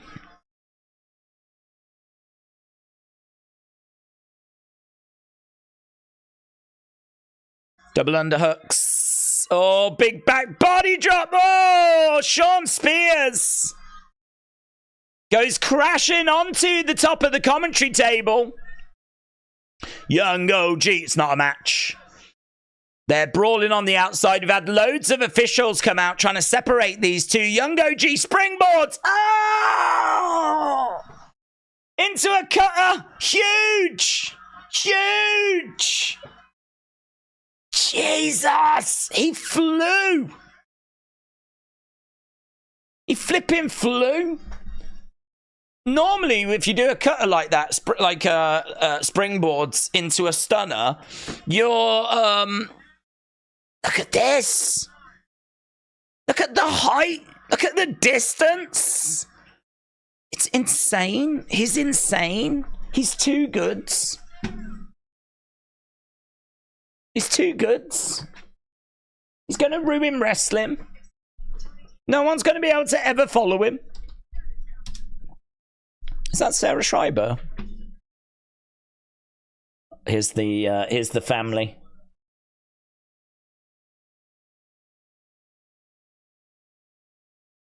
Luca.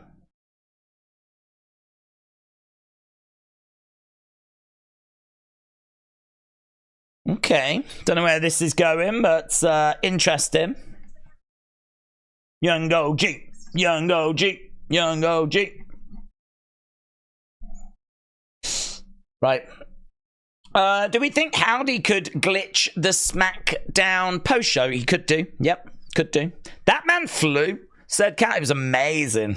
Brony said, Fightful are reporting that the secret room they used last week to keep Jordynne Grace's arrival a surprise is also in use this week, which may suggest another surprise. Oh, God, this is going to be a problem, though, because if it's going to be another TNA star, I don't know, them boomers. Is it going to be? Is it going to be? Well, actually, Ethan, well, I'm guessing TNA. Who is it? Who do we think it's going to be then? If it's going to be, if we have got another surprise tonight, who's it going to be? Howdy can do anything, said Metal Gaming Zone. I hate Fightful, said James. No spoilers, said Sis. I don't have them. I don't have them. I don't know them. I can't bring them. Of course, you would ask about Sarah Schreiber. I know you still love her. Do you remember when we first saw her and she was interrupting everybody? But she's now down in NXT. I feel sorry for her now. Feel sorry for her. She was on the main roster and now she's down in NXT. And I never thought she did anything wrong, really, apart from interrupt people. As they were walking down the corridor, she'd be straight in there. She was only doing her job. So I feel sorry for Sarah Schreiber. Justice for Sarah Schreiber. EC3 or Nick Nemeth? Dro said probably Joe Hendry or Moose, says Nathan. The whole QR code thing is nothing but one big spoiler, said The Beach Kevin. It's going to be the young TNA upstart AJ Styles. Josh says, I've got some news about Howdy. Josh, what's your news about Howdy? Josh Alexander. Okay, we need to have a look at a picture of him so that when he arrives, we know what he looks like. I know that he wears headgear and a singlet. Guys, here is a picture of Josh Alexander. Let's go full screen. There he is. That's who we're looking for, this guy here. This is Josh Alexander. I've Googled Josh Alexander. This is the first image that comes back. So this is the top guy in TNA. This guy here. This guy that looks like he's an accountant. That's who we're looking out for. Yeah. This guy that looks like he can service your computer. We're looking for him. So, are we sure this is not like the top TNA YouTuber? He looks like he could be a flipping YouTube streamer, doesn't he? Could he be someone like that? I don't know. But apparently not. I Googled. I mean, it's right there. Look, all the information's there. I Googled Josh Alexander. This is the first result. That's who's in the secret room. So we're ready now. We're ready. Let's go. Right, we are at commercial break. Zoe Killer said, Google me. Okay. Do that. Zoe Killer. You get this. If you go Zoe Killer, this is what comes back. There you go. Look, there's your rap song. It's called Do What I Want. Oh, you've got a bad attitude, didn't you? Eh? Zoe Killer. I'm gonna do what I want. I'm gonna do what I want. I'm gonna do what I want. You can't tell me. I'm gonna do what I want. I'm gonna do what I want. I'm gonna do what I want. You can't tell me. I'm gonna do what I want. I'm gonna do what I want. I'm gonna do what I want. You can't tell me. Tune. That's a banger. So, Killer, I didn't realise that you were so street. I didn't realise that you was down in the hood. Yeah. I'm gonna do what I want. There we go. You have been officially Googled. Right, here's No Quarter Catch Crew. Oh my god, Sexy Red's new song is so bad. I'm gonna do what I want. I'm gonna do what I want. I'm gonna do what I want. You can't tell me. Anyone else got that in their heads though? I think we've just written a banger, guys. Guys, I think we've just written a banger. Right, here's Damon Kemp. 50 minutes into the show. So good. Right, here is the family. Come on, the Riz. Come on, the Riz. Come on, the Riz.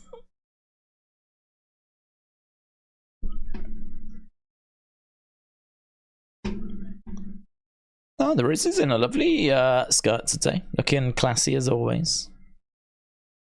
Coming out with Thingy looks like is in his wrestling attire. Stacks. Is Stacks going to be competing?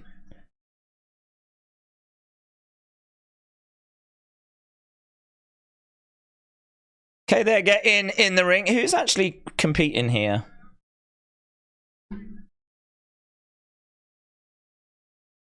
Stacks has got his boots on.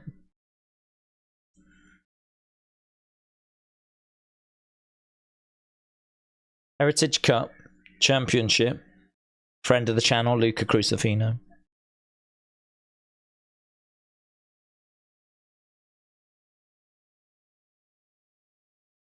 So it's going to be Damon Kemp.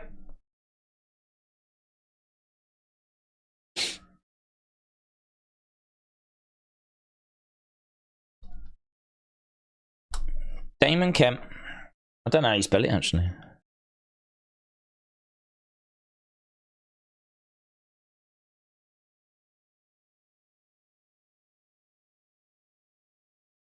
It is going to be Tony.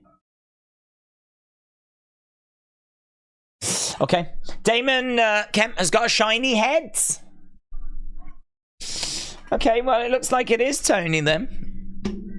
I thought they were going to pull a swerve. I thought they were going to have Stacks do it. There might be another surprise. What or whose heritage is being represented? Well, the UK's heritage, really, because it was back in the day we had rounds. The old round system, that was a UK thing.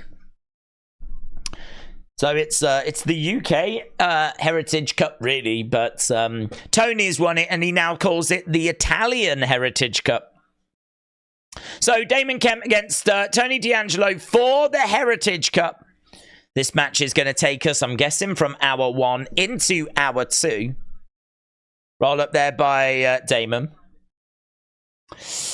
We need Sanity back. Well, I don't think we're getting that now. Not with Nikki and her new venture. Mitchell, hello. Hope you're well. What if all the members of the Wyatt Six have got costumes and mask designs? The quality of the Fiend that give that aura, said Oration Minds. Well, that would be good. I mean, I don't think you can be that kind of Fiend character all the time. But I think that it would be good if they all had, like, alter egos. Yeah, that would be interesting. Right now, you've got Damon in control. Couple of minutes left in round number 1. This thing can go 6 rounds, I believe, in the Heritage Cup. Kian said NXT needs to stay wild. Against the ropes. Oh, big chop there by Damon. Goes over and tries to keep Tony grounded. Goes for the cover kick out there by Tony.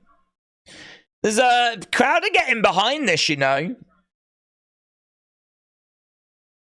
A little bit split. I think there's part the crowd for Tony and part the crowd for Damon. Lovely. Lovely suplex into a pin.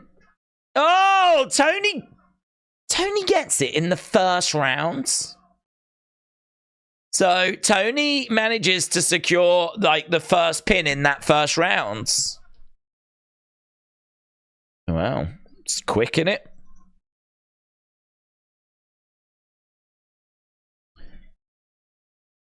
So this is first fall.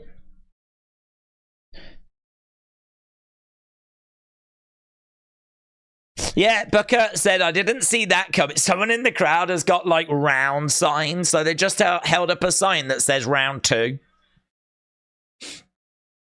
Right, we've gone to commercial break. Dustin said, I'd like to see Bo Dallas take over as the host of the Firefly Funhouse. Psychomy said, are the wrestlers going to wrestle in a UFC cage? No. Or in a ring? A ring. William said, didn't really, just start in. I am get me time. Callum said, a first round merchant. NXT NA. Joe said, the crowd are waking up for this match. Is the cup Tony's or can anyone defend it? Well, it's Tony's, but No court catch crew operate under the rule where any of them can defend it. So, you know, if they're operating under that rule, I can't see why Tony can't operate under that rule as well. But it is technically Tony's. So we are at commercial break, and we've just got an advert for FCW, which, if you've not seen that, is a really good documentary. All about the developmental system before NXT. Mitchell said, have you heard Alexa Bliss by Bowling for Soup? I've heard of it. I haven't actually ever listened to it. I know she was in the video for it. It's a song legit about her. She's in the music video. They made a song because that's her favourite band. Yeah, I've not heard it. I know she was in the music video for it. I remember it doing the rounds when it came out. It's probably about, I don't know, 4 or 5 years ago now, something like that. But I mean, I don't even think I could name a single Bowling for Soup song, to be honest. Not a band that's ever really been on my radar, but I'm sure it's one of those where it'll be like, oh yeah, you know this, and I'll be like, oh yeah, I know that. I've no doubt I know some of their songs, no doubt at all, but I couldn't name them right now. A couple of days ago, I saw in an article that Cesar Bononi's garage was where Jordynne Grace and Ethan Page his out before their debuts. What do you mean? What do you mean? That's the secret room, is it? That's where they were hiding. What do we mean? What do you mean? Bowling for Soup, one of the best bands I've ever seen live. I want to know some of their songs. I can name a couple: Potato and Leek and Minestrone. They're just soups, actually. What you're doing there is you're naming soups. Bowling for Soup hit songs. Let's have a look, shall we? They've got hits like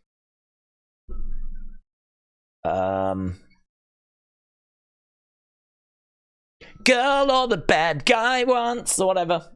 She's the girl or the bad guys want. I know that one. And well, that's it. But they're do you know what I mean? They've built a whole career on that. She's the girl all the bad guys want. When did that come out? 2002, eh? Oh, the memories. The memories. How well did it do? It got to number 8 in the UK.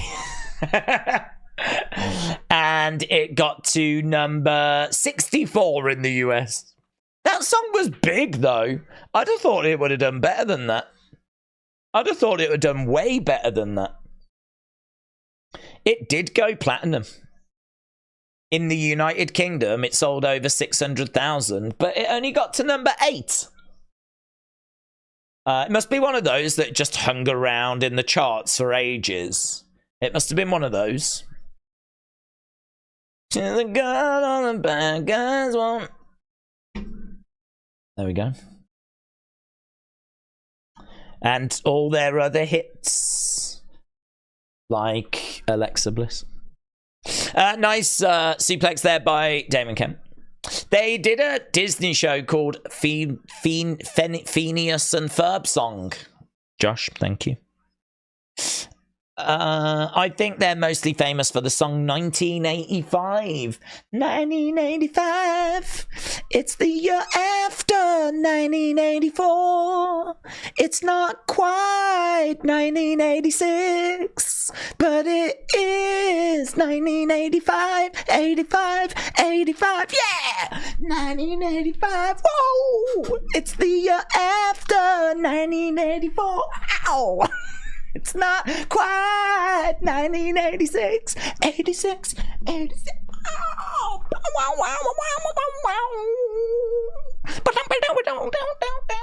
It's pretty easy, isn't it, actually being in a band? That's the conclusion I've come to. Fakers, yeah? Making out that it's hard work. Easy, mate. Easy. Right, we've got Damon Kemp battling away with Tony. Wrestle with Andy said, I wonder what the lowest ranked song ever is. The one that I just created. Is that became a classic. Like the Shawshank Redemption. I don't know. I don't even know how we would find that out. We'd have to define what the classic is. We got Damon Kemp getting thrown down. It's still 1-0 to Tony D'Angelo. We was at commercial break. Tony, wide-eyed, duck underneath as Damon goes against the ropes. Clothesline there by Tony. And again, Damon Kemp goes down. Another big right hand. Belly to belly by Tony. Tony. And again, planting Damon in the corner. We're getting down to the final 10 seconds of round 3. He's going to try and put him away here. See if he can get that second fall, which will give him the win. But he gets thrown down. Planted. There's only a second left to... They love that spot, don't they? 1, 2... It's the end of the round. Damon Kemp was just about to get that pinfall then. Just about to get that pinfall. But it's still 1-0 to Tony D'Angelo. Tony is a mess in the corner. Damon is the one that's ready to go. He's going to come out like a bullet out of a gun here as we go to round number 4. Charges over, but gets planted by Tony. Spinebuster. 2, 3. Oh! Tony gets it. Tony gets it. So it is a win for Tony D'Angelo right at the start of round 4. Damon Kemp went rushing over. So we've got all time, we've got great, we've got goods, and we've got bad. There we go. So yeah, man, he almost put him away at the end of the 3rd round.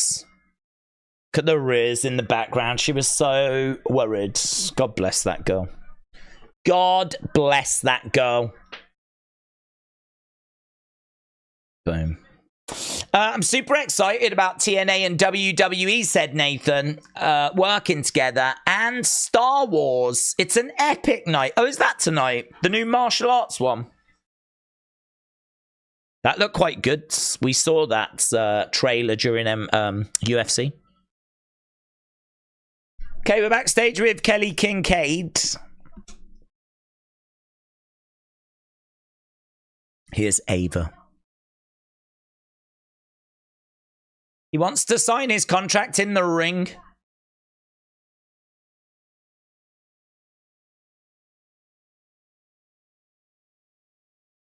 Here's Trick.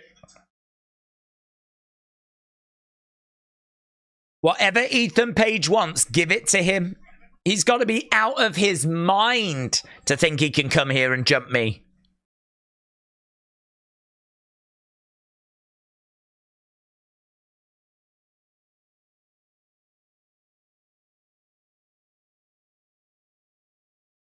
Trick Willie is going to be there to make sure the pen hits the paper.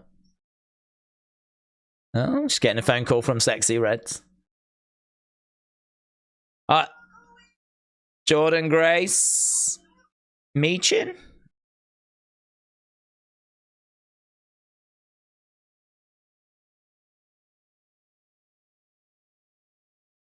Jordynne Grace, Meechin catching up. Here's Sol Ruka. You are so jacked. Here's Jada Parker to ruin the party. This is pathetic. You're all pathetic.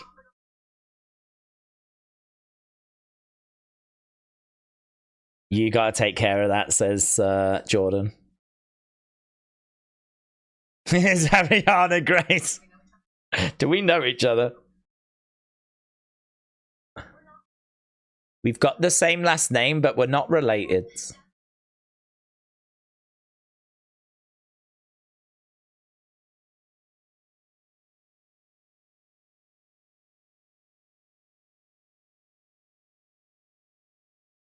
Here's Tatum. Tatum had her hands on that TNA Women's Championship then.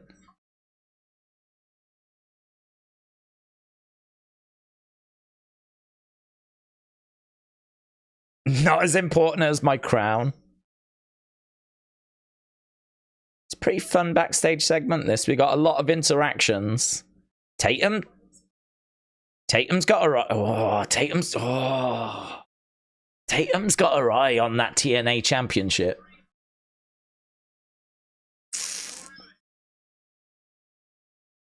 Inside look at NXT Underground's match coming up. Tatum's got her eye on that championship. There's been a big seed planted there suggesting more to follow. This is the go home. I mean, if we're going to do Tatum versus Jordynne Grace, well, when are we doing that then? We ain't got no time to do it. If Jordan's match at the weekend is the last match we're having in this phase before we then go to whatever's coming, why have we just planted that seed? That's interesting, isn't it? NXT's really going to send Tatum to TNA. Yeah. We're sending Tatum Paxley. Thank you for Jordynne Grace. Here is Jazmyn Nyx. How do you feel about Dante Chen? God, he's over though, in all fairness. You can't have... Actually, you can't have him. He's too over. Tatum wants that title. Yeah, I think you're right. Maybe she goes there. Maybe she goes there. I think this week's another taped episode, so I don't think she can make her presence felt on TNA this week, but I think, didn't Triple T say that there's something going down Friday in TNA? I don't know. I'm going to have to start getting my head around TNA now, aren't I? Jeez. Might have to have a stream where you lot just educate me. An educating day stream where I just sit here and you just bombard me with TNA knowledge and I'm just like, absorb it. See how much goes in.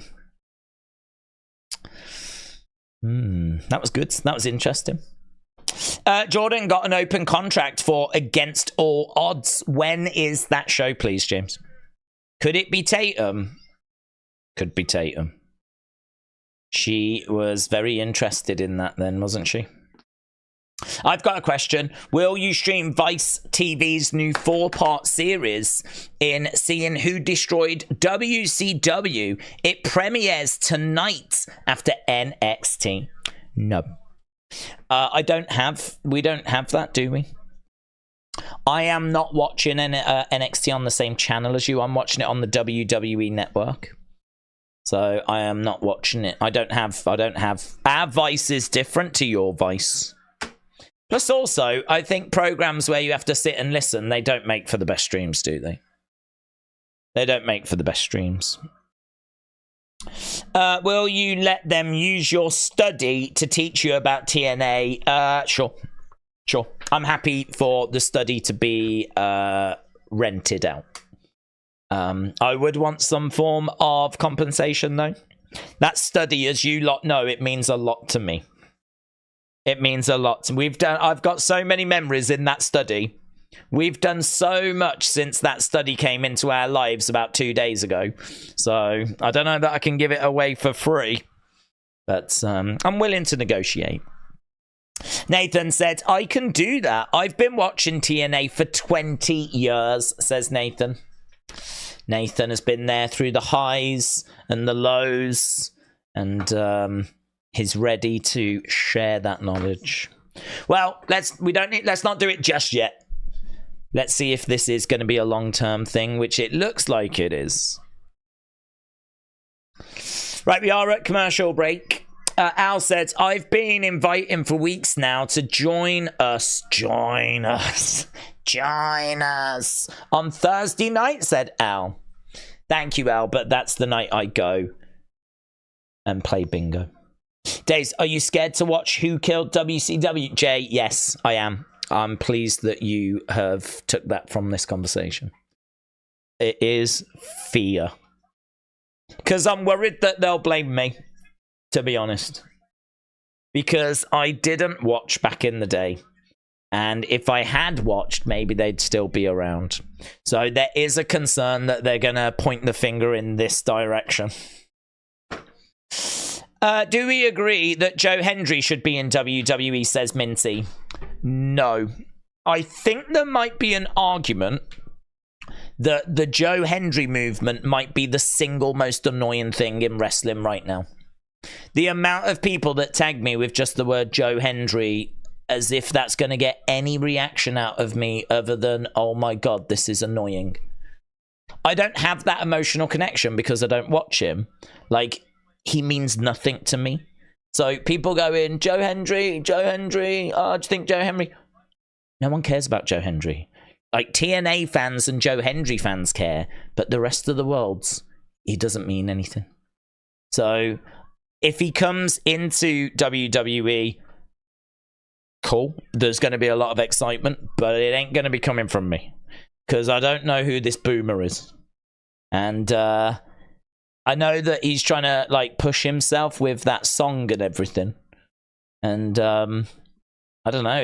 He's kind of been he's done a good job in all fairness of getting himself spoken about, but I don't know. I don't think he's quite as big as some people think he is in the sense of I don't know anything about him. Don't know who he is. I couldn't tell you a single match he had.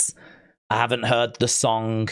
If it's as annoying as what the campaign has been, then I'm quite glad. So yeah, no, Joe Hendry is not a meme that I'm currently on board with.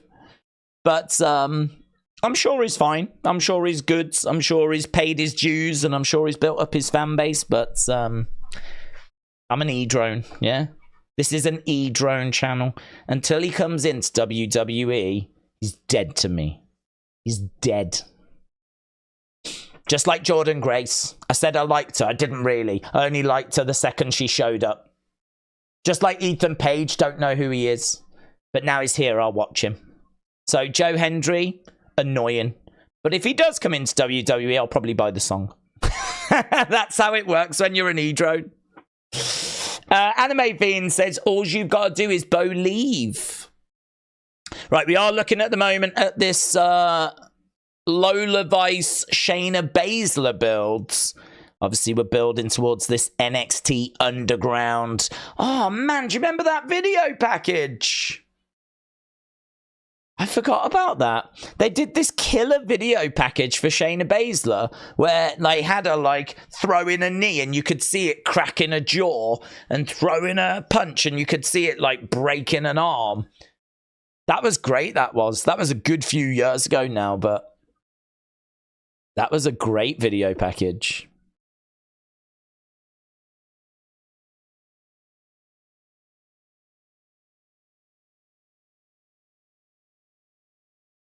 This is good. This weekend is going to be the reintroduction of the Queen of Spades.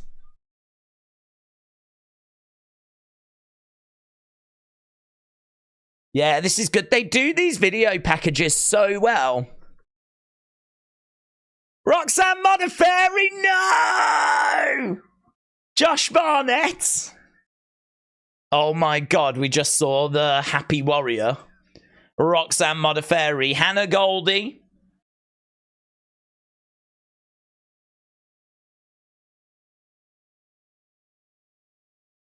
Let's go. UFC Apex. They should do it. They should do this one in the Octagon. That'd be a nightmare though, wouldn't it? Because you'd have to have that already set up and somehow bring it in. Good. Really good. Really good video package. So that's going to be Sunday. Shayna Baszler against Lola Vice. James said against the odds is June 14th. Thank you. What is that? When's that? That is a Friday. Okay. Yes. Well, I think Tatum's probably in the running for that. Okay, here's Izzy Dame. Izzy Dame's making her way down. Don't think we know what match this is. The Happy Warrior said, right, I know, man. Let's go. 53, 23, 15 and 7. So that got a good 93%. You can be part of our live audience in Orlando if you follow NXT Live official Facebook page. Oh, now you tell me. Now you tell me. Thanks. I swear they've only waited until I've come back from Orlando before they drop that. Right, it's Natalya. That's what we've got. So it's going to be Natalya. Here's Carmen Petrovic.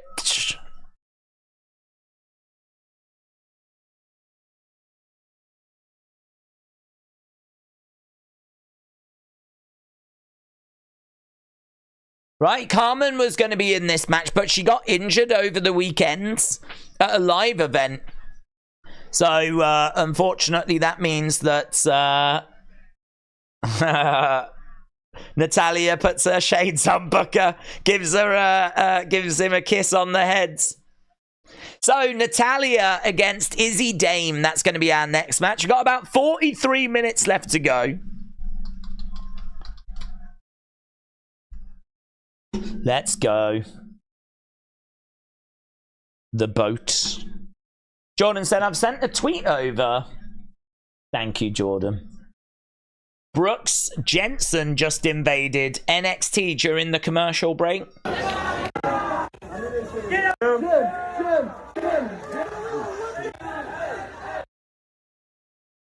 We'll take that, Jordan. We'll put that in unseen. Unseen, unseen, unseen, unseen. I'm begging of you, please don't take my man. Right, we've got Izzy and Natalya. Here we go. This is awesome, said Mr. Quake. Yeah, so apparently Brooks Jensen just made his way down to the ring, had a word with the commentators during the commercial break, and then got led away. Here's Izzy Dame charging over, going for a big boot. Now, what matches have we still got tonight? We're going to get the Ethan Page segment, aren't we? Him in the ring. We're going to get the 6-woman tag match. We've still got that coming up as well. Oof. Natalya, drop kick, down goes Izzy Dame. Izzy rolling out the ring. So she's on the outside. Natalya comes out, grabs Izzy. Reversal, it's Natalya that goes into the ring steps.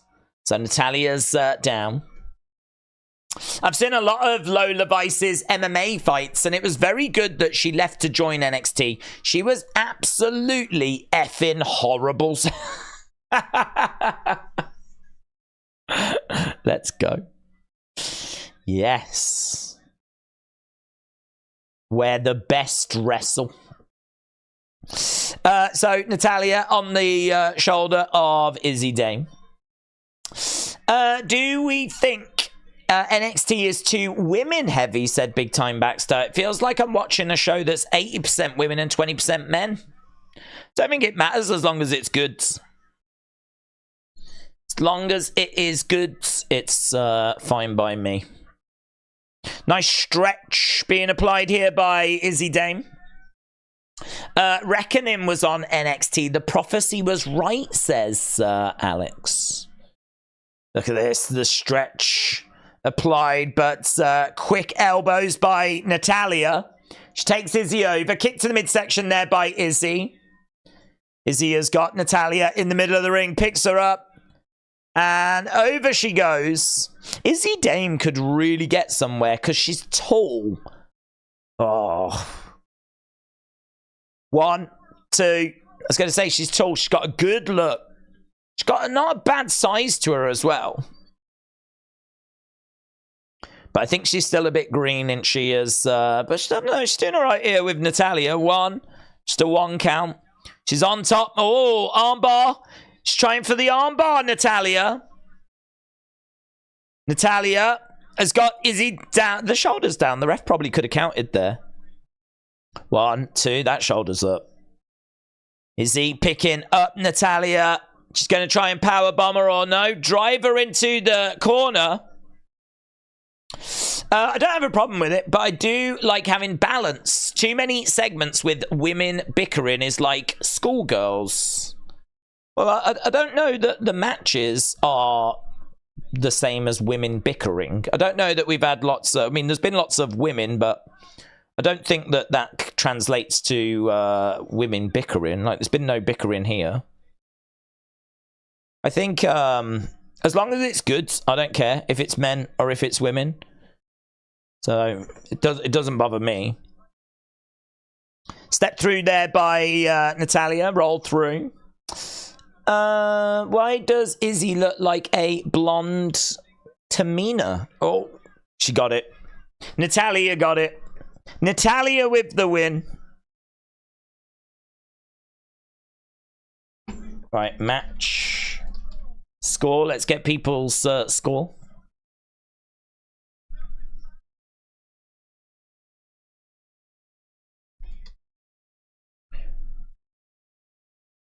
It's time for a change, says Natalia.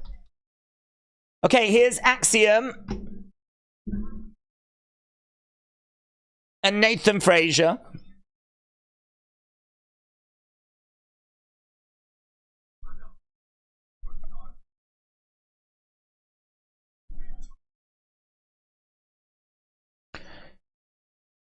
Tough is getting back up.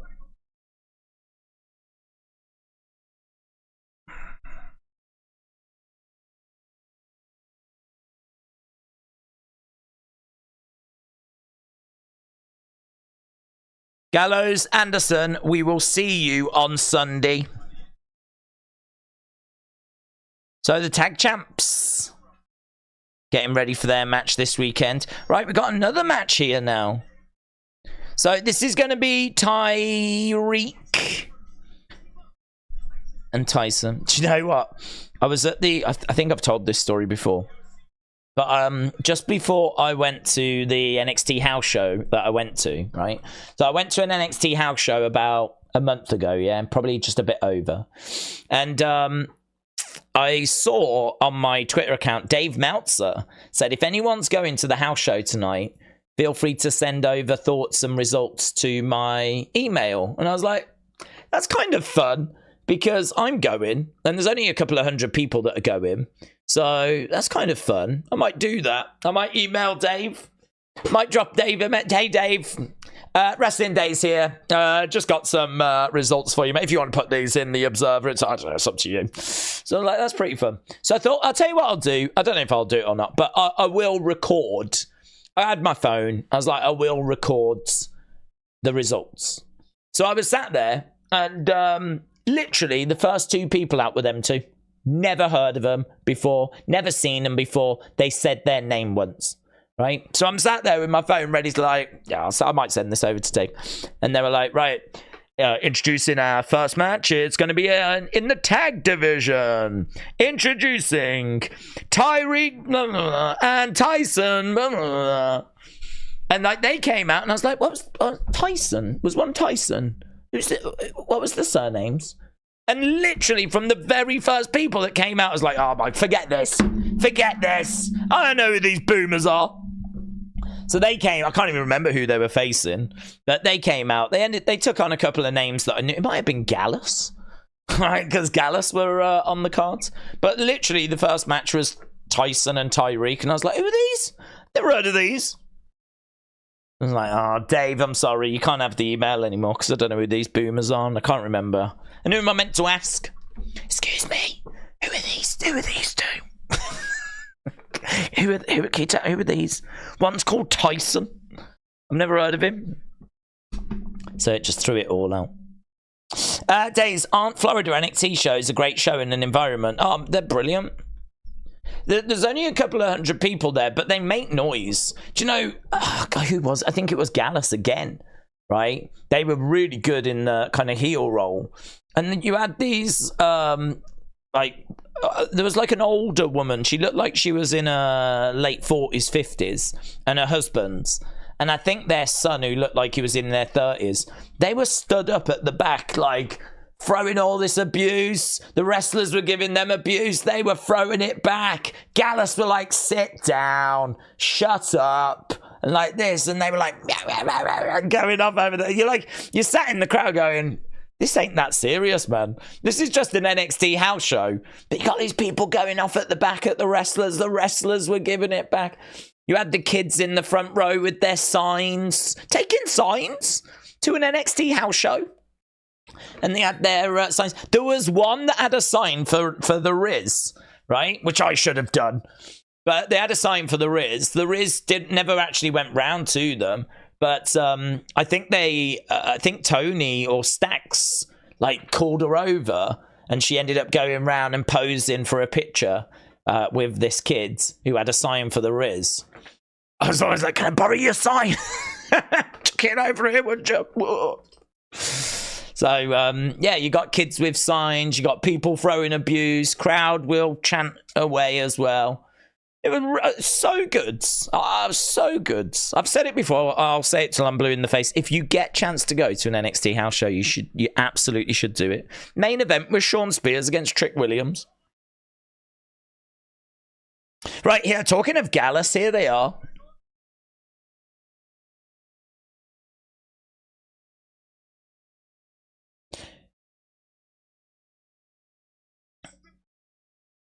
What happened to Tyson and Tyreek? Where did they go? Did they get beaten up and I just missed it?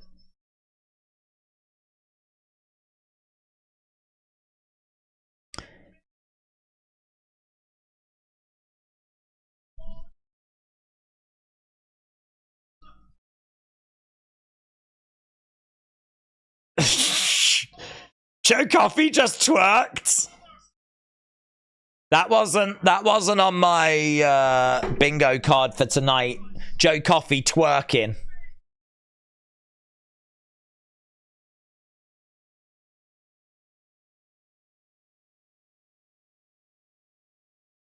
So Gallus get a bit of so there's some signs in the crowd that say boo.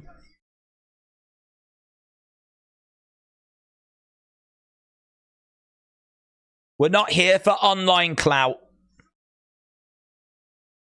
We're not here for social media influencers. We are wrestlers.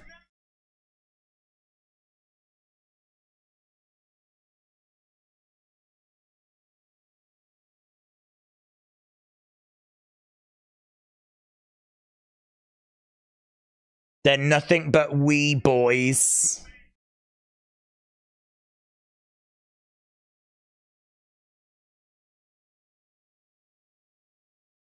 There's something to Gallus, you know.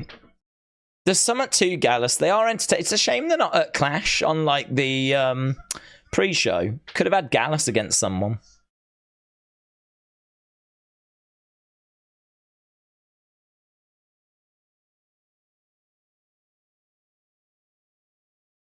We would do anything at Battlegrounds to make sure that I'm leaving with that North American. He couldn't even finish it. Here comes Obafemi.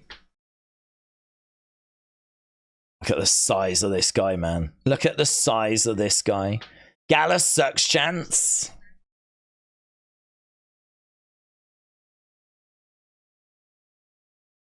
The three of you as a collective have caused chaos. But Mark, Wolfgang, listen to me.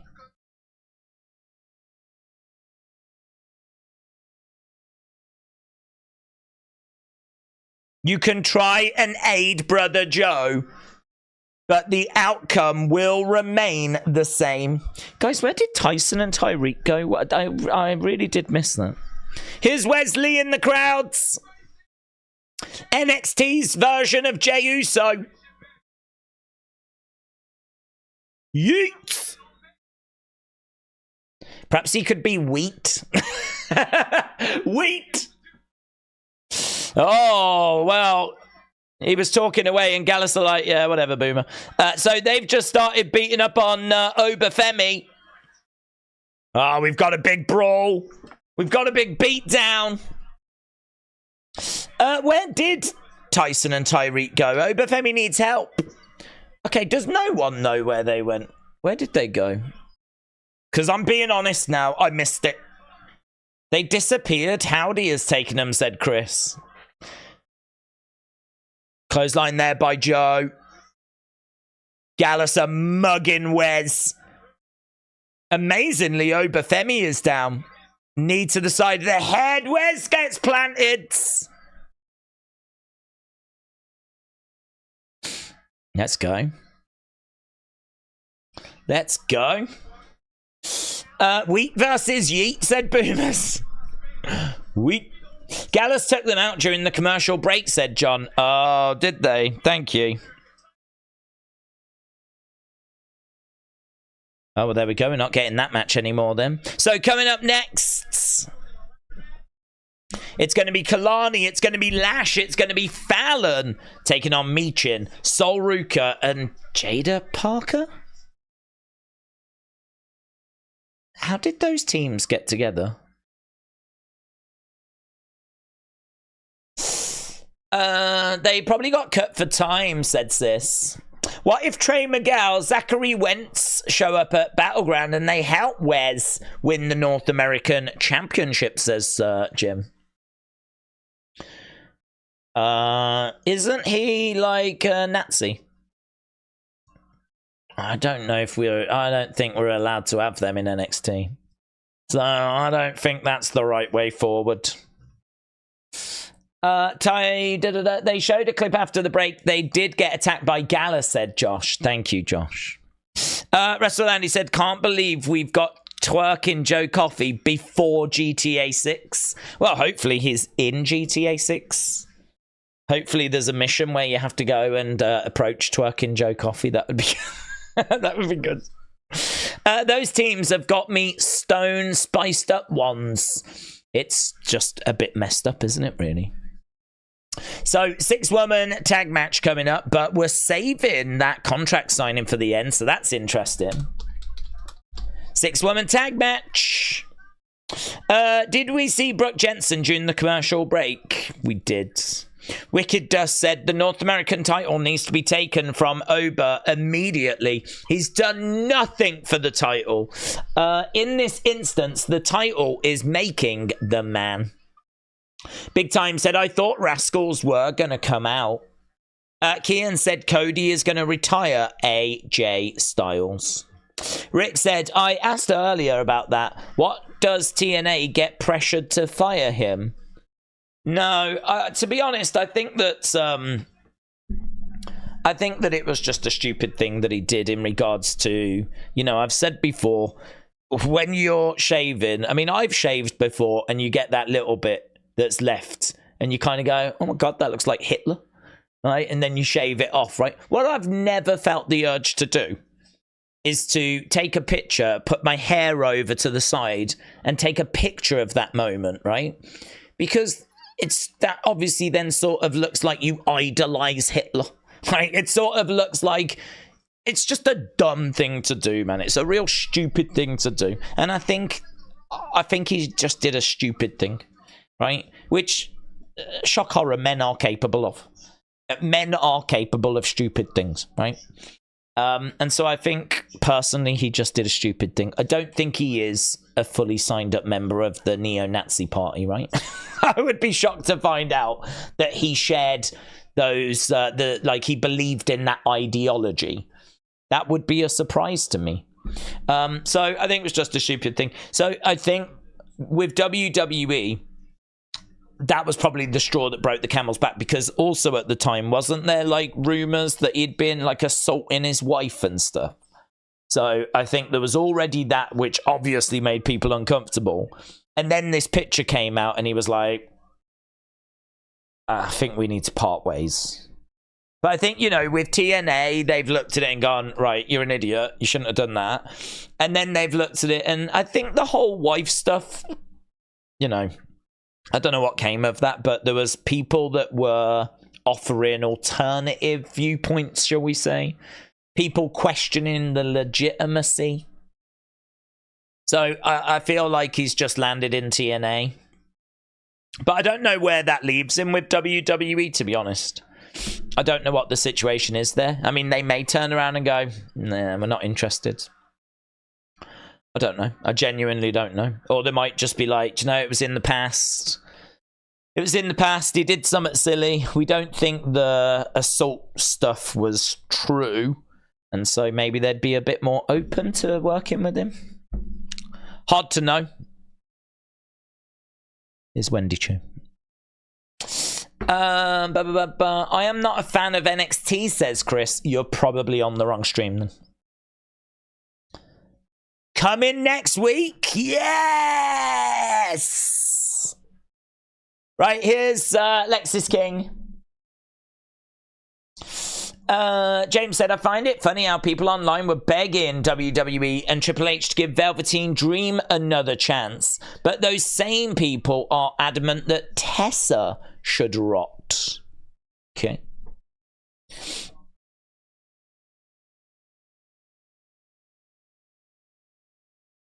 Oh, here we go. Dante Chen and Lexis King battling away backstage. Shots coming in by both of these. Kick coming in there. Lexis King. I'm quite distracted because I'm looking at this backstage area and it's quite interesting. Just looking at the backstage area. They're brawling and fighting over by like where a load of t-shirts are and everything. I can see Hank and Tank. I think this is wardrobe. I don't think I've seen this area before. NXT PLE on the board. Did you see that? On the board it said NXT PLE. It said like 3 and 4. I wonder if that's the times. Right, guys, you got to be there by 3. At 4 we're going to do the rundown. At 7 we go live. What was on the whiteboard? I want to know what was on the whiteboard. Looking in the background is quite interesting sometimes. Right, here's Lash Legend coming down, and she's all over the belts. So I'm guessing this is our main event. Are we getting a QR code? I don't think so. I don't think so. Big Time said, I'm surprised that Lyra and Tatum angle was leading to a lesbian angle. Shawn Michaels tells us.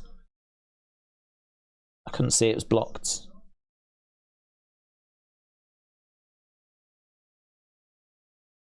Here's Fallon. Oh, I'm still surprised Lyra and Tatum was leading to a lesbian angle. Shawn Michaels teased us. Did they really just bring back the stupid can they coexist trope? Yep. That's exactly what we've got. Can they coexist? Who cares? It's a go home, innit?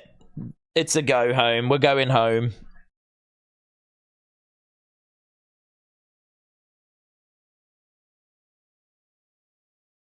Yeah. Come on, Meechim. Let's go. Her sister's with Big E, isn't she? So she's making her way down to the ring. Here comes Jada Parker. So let's jot this down. So that got a okay score. That one got a great score. This got all time, and that got bad. So that was a good 95% for Natalya against Izzy Dame. So this is a 6-woman tag match. Honestly, these teams are so messed up. I don't know who's on whose side. Here's Sol Ruka. Be good to see her in action. She's back, Sol Ruka. Yeah, she came back a few weeks back. And it's great to have her back. There's so much excitement around Sol Ruka. So here we go. Sol Ruka is in there. So I'm guessing, is it Jada, Meechin, and Sol taking on Kalani? Why is Jada not on the other side? Why don't we just switch Kalani with Jada? Then you've got Meechin, who's a face, Sol, who's a face, and Kalani, who's a face. Why have they split it this way? It doesn't make any sense. I mean, honestly, can they coexist? We are asking the right question here because these teams are absolutely messed up.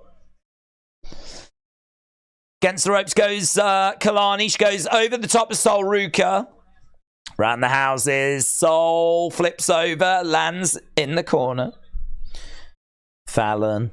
And, oh man, look at that athleticism. So, cartwheels and backflips and all of that, but no one actually was able to land anything. Lash is in there now with Jada. Now, we think we're getting this, and then after this, we think we're getting that contract signing. Are we going to get anything tasty during that contract signing? Lash in there with Jada. This match is going to bang at the weekend, man. Carmen Live said, Daze, the next ARW Pro event is going to be on the 8th of June. Thank you, Carmen Live. It's always good to know when the next ARW Pro event is, because I can then guarantee that I miss it. I can guarantee that I get other plans and that I don't accidentally end up going to the show. So, thank you, Carmen Live.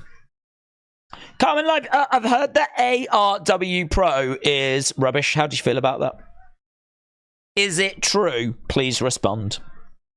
Jim said Sol Ruka is from Ontario. John says, it did look like it was going to be Faces heels during the summit. Faces tossed all the heels out the ring. Well, we've just gone for lols here, haven't we? Do you reckon someone messed up the graphic and they're like, well, we're going to have to do that now. We're going to have to do that. I can't understand why we went with these teams. And other than someone got drunk. Right now we got Michin in there with Lash. Lash tags in Fallon. Fallon goes to the outside. Boom! With a big right hand. Sol Ruka on the outside. Jada and Sol Ruka are arguing. As we go to commercial break. Picture in picture. I don't have picture in picture. Reckoning is here on NXT. Thank you, Uncle Howdy, said Alex. TNA Wrestling Promotion, says William. Name 3 ex-WWE stars you want to come back, said Minty. Andre the Giant, Bruno Sammartino, and Undertaker. I would like to see Sean come back. Technically, he's still there. But I'd like him back as a wrestler. Common Life said, Daze and everyone in the chat, I'm now located in Cherville, Indiana. I'm heading back to my hometown of Hammond, Indiana. I am no longer in Merrillville, Indiana.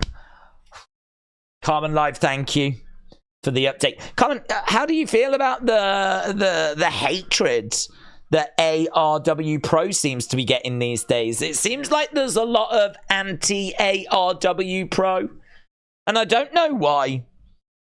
I don't know what's gone on there, but there does seem to be a lot of hatred around for ARW Pro. Please respond. Days, Mr. Stone said he had an idea to make the match more spicy so that they mixed up heels and face. Oh, is that what that was his idea? Oh, right, he's an idiot. Right, that's stupid, isn't it? Oh, that's what we call a bad idea. Right, well, at least you've explained it, because I do remember him saying that now. Carmen Live, come back. Carmen Live said, Days, I went to live in the Ville in Hessville neighborhood, Hammond, this past Saturday to see ARW Pro. I'm sure you did. But again, you're sort of skirting around the question. As a die-hard ARW Pro fan, Carmen Live too, how do you feel about the hatred that ARW Pro is getting? A lot of people saying it's the worst promotion they've ever not seen. How do you feel about that? MTTRDDN said HBK weighs about 54 pounds, dripping wet. No one wants him back nowadays. Oh!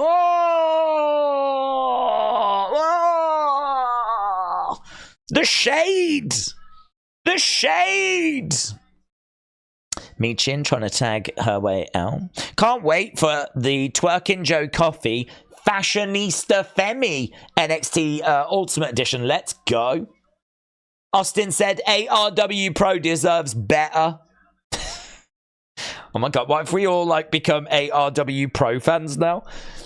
Next week we'll be sat here in our ARW Pro shirts. Have a look. Have I ever actually even searched them? I'm going to have a look. ARW Pro. Have they even got a website? Are they even big enough to have a website? No, is the answer. ARW. Oh, no, they do. Well, no, they don't. Official site. Where does that take me? Guys, let's go to the study. Say this is their website. ARW. Oh no, this is ARW Homes. No, listen. I want you to listen to what I'm about to say. ARW Pro, right? This is, what website's this? This is Pro Wrestling Wikipedia, right? Pro Wrestling Wikipedia. If you click on the official website for ARW Pro on Pro Wrestling Wikipedia, right? Click on it. It takes me here to ARW Home. With this, but is this your top talent? Carmen Live 2. Is this your Roman Reigns? Is this your Jade Cargill? Guys, you can save big. With ARW Pro, you can save up to $120 on your residential warranty service plan today. A trusted home warranty company. Why choose ARW Home? This is the link. This is how useless that wrestling promotion is. Look at this! What do our customers say? Charlene was very helpful. She was a joy to talk to. My personal experience with ARW has been okay. It's been okay! Not even brilliant. It was just okay. It's been okay. Okay. Okay gets 5 stars in 2024. I've made 2 claims so far, and they were both covered, although I had to make the repairs myself. Well, it sounds rubbish. Doesn't it? It sounds rubbish. I've had to make the claims myself. I've had to make the claims and I've had to do the repairs. Actually, they've done nothing. It's been okay. 5 stars. I talked to a gal named Donna. I appreciate her being so nice to me. She helped me with a 1 month free that was going on that I appreciate because of my financial situation. Thank you, Donna. Thanks, Donna. Donna's a good one. Donna is a good one. Since the first call to your company, I've had nothing but great customer service. Each associate I talk with is very nice and respectful. They are so helpful. This is why I will enjoy having you for my home warranty. Mr. Dominic! Mr. Dominic! Hello, Mr. Dominic. Mr. Dominic was extremely helpful. The service tech on my claim never showed or called to say they were not coming. I called to cancel my warranty. So they had a bad experience. They called to cancel. However, Dominic shared that I could reschedule with another 5 stars. That is amazing. This is the official website. The official website. Carmen Live 2. This company's a joke. This company's a joke. You should get a company that's got a proper wrestling website that doesn't flip and take you to this. ARW Home. That's basically their Triple H and Stephanie McMahon. Oh, big boot by Lash Legend. We're getting to the end of this. You might just... Soul Snatcher connects. Lash Legend down 2-3. I wonder if that means that Sol Ruka's not going to win this weekend. JC Jane comes out with her nose covered. She's got a mask on. She looks like Brutus the Barber Beefcake from 1993. Soul Snatcher, baby. Soul Snatcher.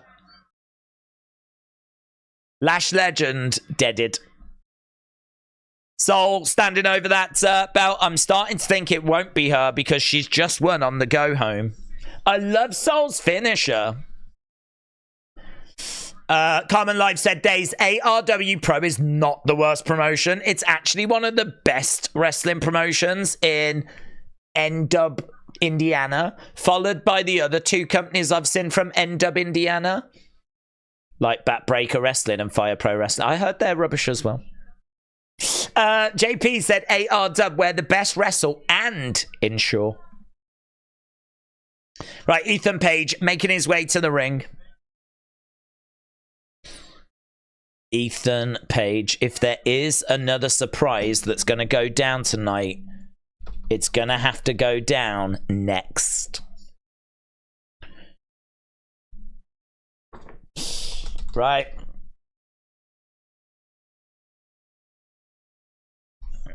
Let's get thoughts on that last match. Sol Ruka winning it with a Soul Snatcher. We've got 8 minutes to go, and then we'll probably have the overrun, of course. Sol Ruka.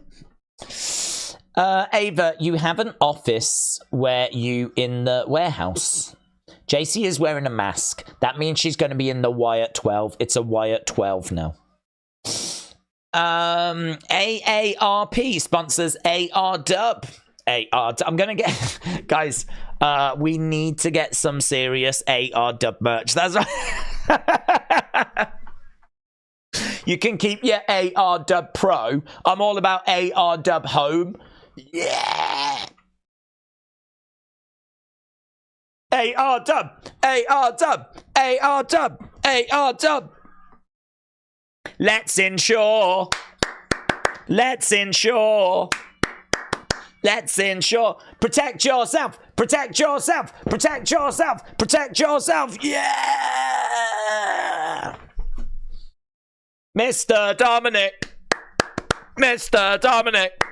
I hope he becomes champ. Oh, God, their big monthly show is going to be so good when Mr. Dominic goes for the championship. Imagine that. Mr. Dominic against Donna for the AR Dub Home Championship. Yeah. Yeah. Let's go. Frequently asked questions. What is a home warranty? I have homeowners insurance. Why do I need a home warranty? My mechanical systems and appliances are aged. Is this covered? When does coverage begin? And when does it end? Those are key questions, aren't they, really? I've taken coverage out with your company. Just one last question. When does that start? And also, how long is it for? Oh, yeah, we forgot to mention that, didn't we? What if I need service? If an item needs to be replaced and the replacement unit is unavailable, what happens? Well, I want the answer to that one, actually. If a covered appliance or system on your home warranty policy cannot be replaced, we will provide an allowance. You get an allowance towards replacing the item in accordance with our terms and conditions. Our customers also have the added benefit of purchasing discounted appliances through our partnerships with appliance manufacturers. It's a pretty good answer. Detailed, I like that. Do you know, Carmen Live, I think you're right. The more I read, the more I... Look at this. Dominic showed the utmost respect for me and my mother. That is just like me. Guys, I love all of you and your mothers. I had great service with Karen. She was delightful. She was easy to understand. Not like everyone else they've called that just grunts down the phone. Karen was lovely, very clear. She was very thorough with the information. She gave great advice. Guys, can we just... I just need to let you know we are not sponsored by ARW Home. This is the promotion that Carmen Live enjoys going to see. And you can see why, to be honest. Voted #1 best overall home warranty plan by US News and Carmen Live too. Let's flip in go. Right, we need to jot down these scores. Mr. Quake said, thank you, Daze. What, Mr. Quake, thank you. Thank you. God bless the USA and God bless ARW Home. Right, this was good 95 for that last one. Although we got a little video package for Eddie. Okay, we're seeing inside the Apex. We're back from the commercial break. We're just doing one last bit of promotion for NXT Battlegrounds, and now we've got Ethan Page signing. Surely he gets a championship match. Do not miss your chance. I would love to go to that show.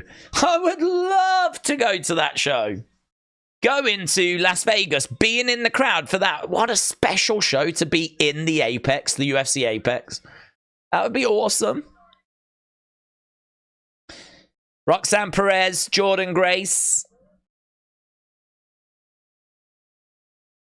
That TNA knockout thing is really good.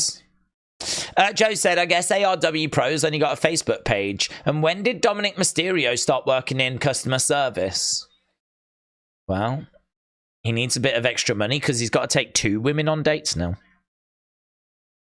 Here's Wesley, Obafemi, and Joe Coffey. Gary, Indiana is the worst place in the Midwest, said Rick. Carmen Life said, Daze, the ARW Pro that I talk about features guys that come from cities like Hammond and Gary and Lake Station and Hobart and Indiana and even Chicago. Well, Carmen, I don't know where Dominic comes from. Mr. Dominic, I don't know where he comes from. And I don't know where Donna comes from. They may be from those places. So it's hard to know, isn't it? But ARW Home, it gets better ratings than AEW, said Alkaline Pro. Is the UFC also at the Apex this weekend? Yep, at the exact same time. It's going to be an absolute mess. That is Dom's side hustle, said So Killer. Right, we're in the ring. We got 2 chairs. We got Ava. We got a table. Right, someone's going through that table. You wanted to do this publicly. Ladies and gentlemen. Please. Oh, God. Why has she got a bit of sass in her voice, eh? She should be bringing him out like he's a big star if she's just about to sign him. Here's Ethan Page. No music. Smile on his face, making his way out. Ethan Page looking around.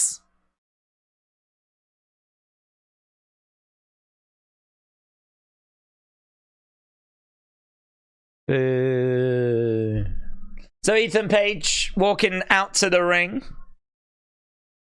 What's about to go down?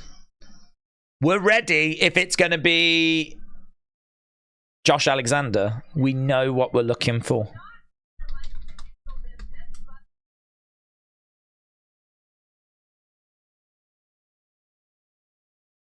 Can we get this finished, says Ava.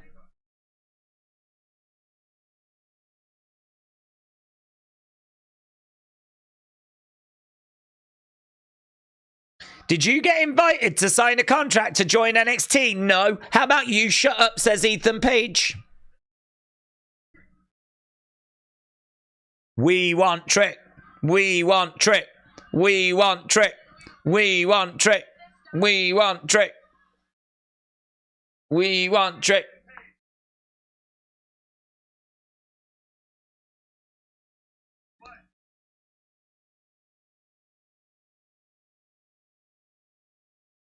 You're going to have to get used to this whole Ethan Page calling the shots thing. If I sign this, I'm going to get a lot of perks that no one else is going to get.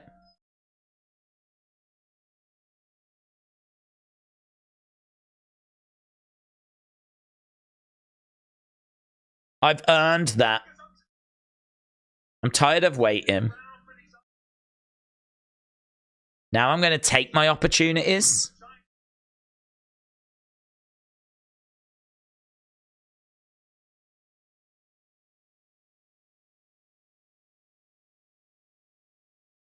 Okay.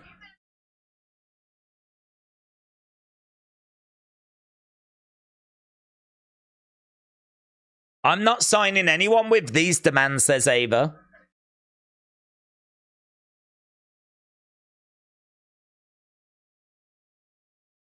You need to sign Ethan Page.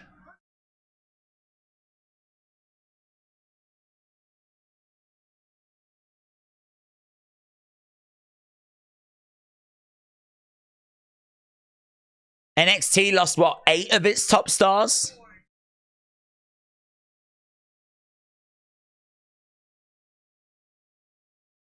So Ethan Page is saying you lost a lot of people. You need Ethan Page. And he says we are going to a new home as well, which is a good point, isn't it, really?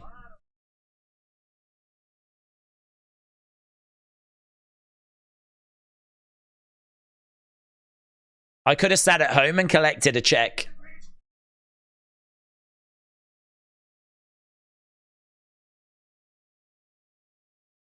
That's good, isn't it? I do like that. I could have just sat at home for 2 years and got a check. Whoop that trick. Whoop that trick. Crowd start chanting, whoop that trick. That dude's got a QR code on his shirt. I'm pretty sure he's done that himself. I ain't scanning that one. I ain't scanning that. Probably take me to a dong.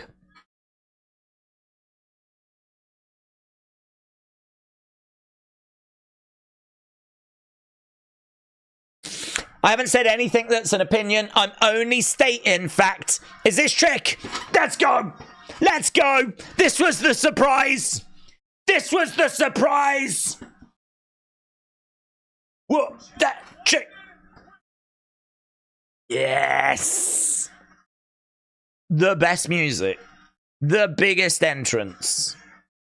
Even Jay Uso looks at this and bursts into tears. Ethan Page grabs the table, chucks it out the ring.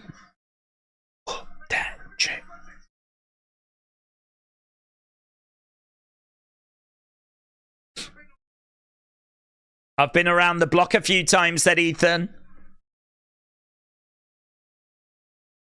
Neither of us are going through a table tonight. Very good. Very good. Let's handle business then.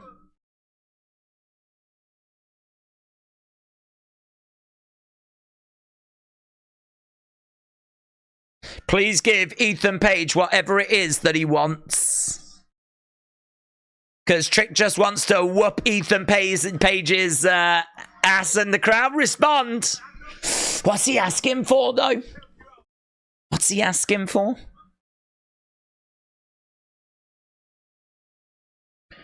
This is Trick Williams. This is my house.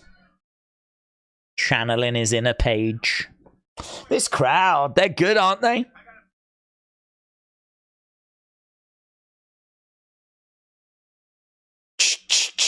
Trick's your daddy. Trick's your daddy.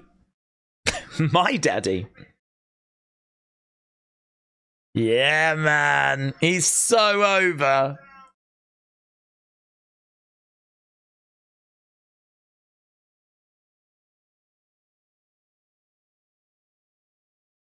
You think you can come to NXT? My house.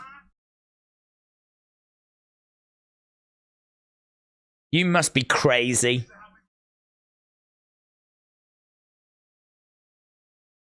I'm going to make an example of you. Where's this going? I think Trick's had a few drinkies, said Suka.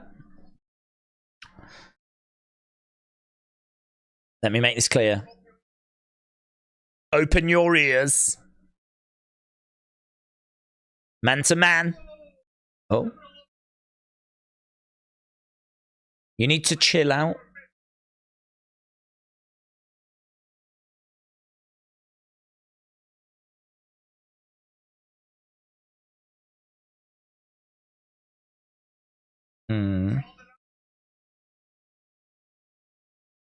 Last time we crossed paths, there was a whole thing last week.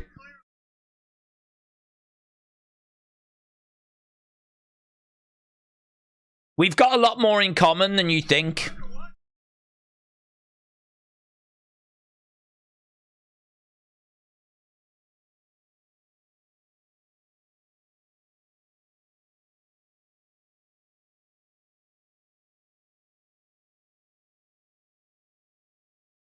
You broke out. I wasn't able to do that. I've been in the shadow 100 times. Good talker, isn't he?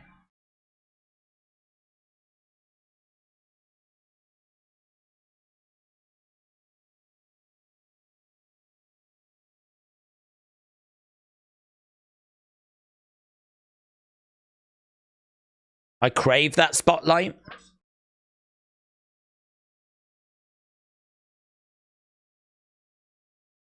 I made an opportunity for me.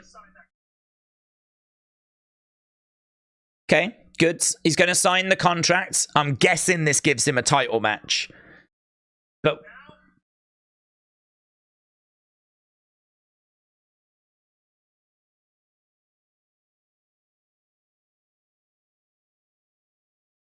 trust me, I can't agree to the stipulation here. Trust me.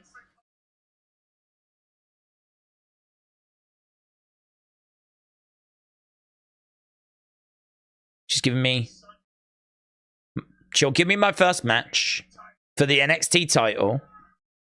Okay, 2. What's the big reveal?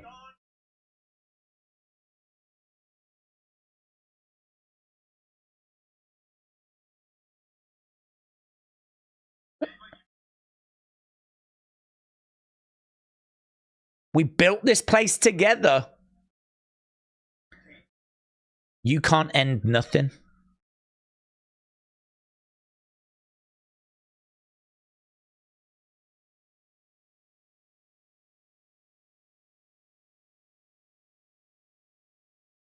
Whoop that trick. Whoop that trick. Why wouldn't she sign it? She said, I can't sign because of the stipulation that's in here, but it's only a title match. I don't understand.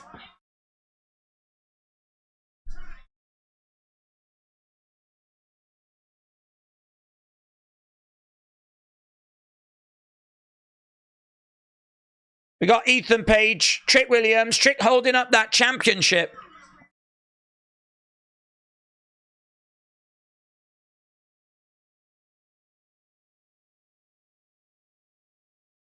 I like how they're talking trash to each other as we're just kind of fading it out. I like that. I really don't get that ending though, because she's like, trust me, I can't sign this because of the stipulation that's in here. And the stipulation was what? That it's a title match this Sunday. I mean, I set a stream up a few days ago that already presumed we were getting... I don't think there's a person in the world that didn't think we weren't getting Trick Ethan Page for the NXT Championship. I don't know, I was expecting it to be like a stipulation that means it's heavily in Ethan Page's favor that he's going to win. But there was nothing that followed, so I don't really get it. But I thought that a good promo from both guys. It's a match that I'm looking forward to seeing. I think Ethan Page has shown that he can talk. I thought there's some good points that he made. I like that I used to be in the shadow and you did something I couldn't. You broke out and I respect you for that. I thought that was a good line. And I like the line where he said as well, I could have just sat at home and got paid for 2 years. But, you know, I want to push myself. I hear this is where talent can, you know, rise to the top. So you kind of go, yeah, respect for that. Yeah, you probably could have sat at home and just took Tony Khan's money. But, you know, you want to push yourself. You want to be on TV. You want to get somewhere. I like that. That's good as well. So, yeah, good. Interesting.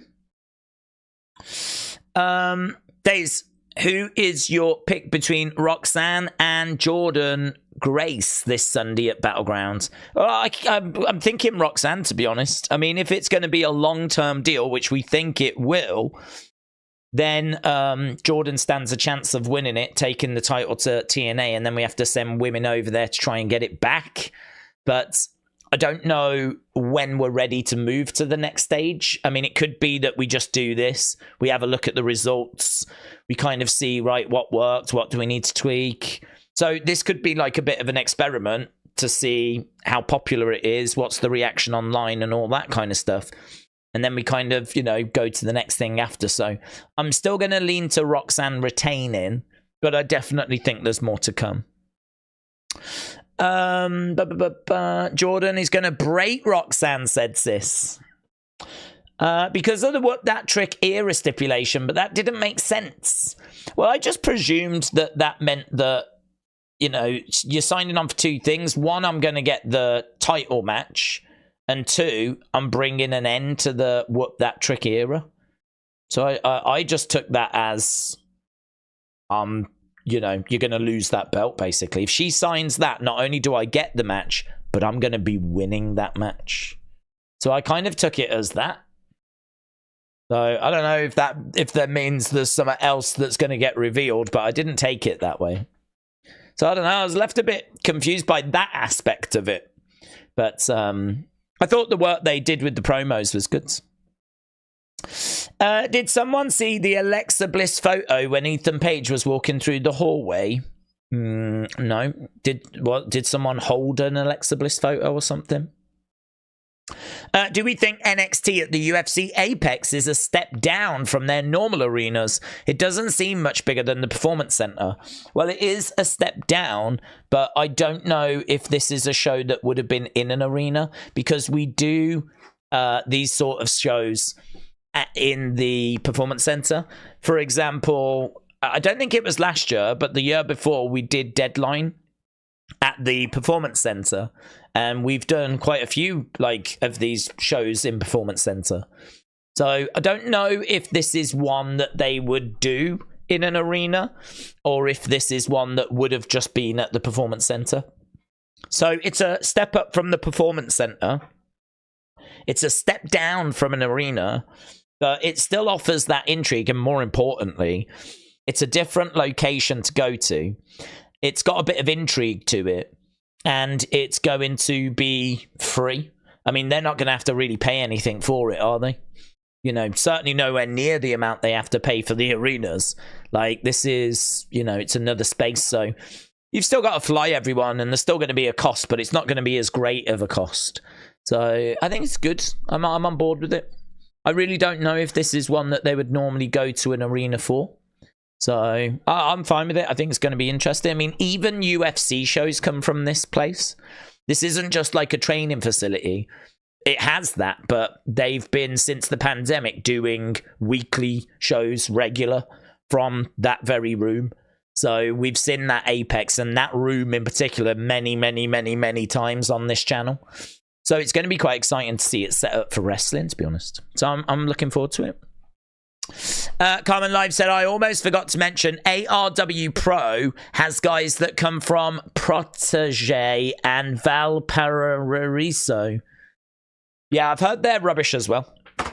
Big Time said, it is a step down as far as it being a PLE. NXT can get about 4,000 to 5,000. Big Time said, I'm giving tonight 7 out of 10. WWE is 8.5 for the Hydro, but the entire floor seat that's surrounding the ring is untouched. They're asking about £800. Well, they're going to have to drop that, aren't they? They're going to have to drop that. Minty said, when do you want Uncle Howdy to return? When do I want? Well, June 17th. That's when I'd like him to return. How many people do we think will fill up the Apex? Well, it's normally you're talking hundreds. I mean, I don't even know that you can get 1,000 in there. I mean, they may reconfigure it with extra seating, but normally it's just a token gesture crowd. It's normally next to, there's probably a few hundred people in there. So, you know, I don't think it's unfair to compare it to where they normally are. I think it's a bigger space, but it's probably not unfair to compare it to the similar crowd they get just for a weekly NXT. But they may reconfigure it and put extra seating in to get even more people in there. But yeah, I don't know. I don't know what the attendance is for it. I don't know what number of tickets are available for it.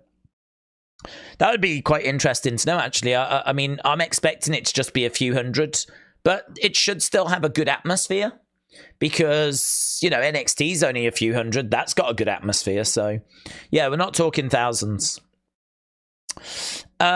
Days, with all this talk about ARW Pro, are you going to stream it on a weekly basis, says Simulation54. No, I'm not going to stream ARW Pro, but I think we will be streaming ARW Home.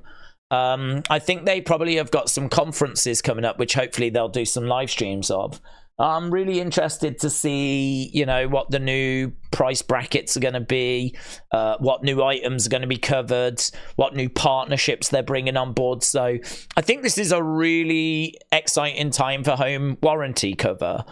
And I agree with this. You can say goodbye to unexpected costs with our friends at ARW Home. So big supporter of these guys now, and really looking to get behind them as they try and become the #1 wrestling company in the world, which does seem like it's going to be a challenge considering they don't have any wrestlers or a wrestling ring or any interest in wrestling.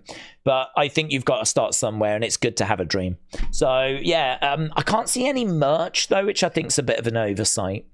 There's no like merch area, which definitely feels like something they need to look into, because I don't know about you, but I would definitely snap up an ARW Home shirt like that.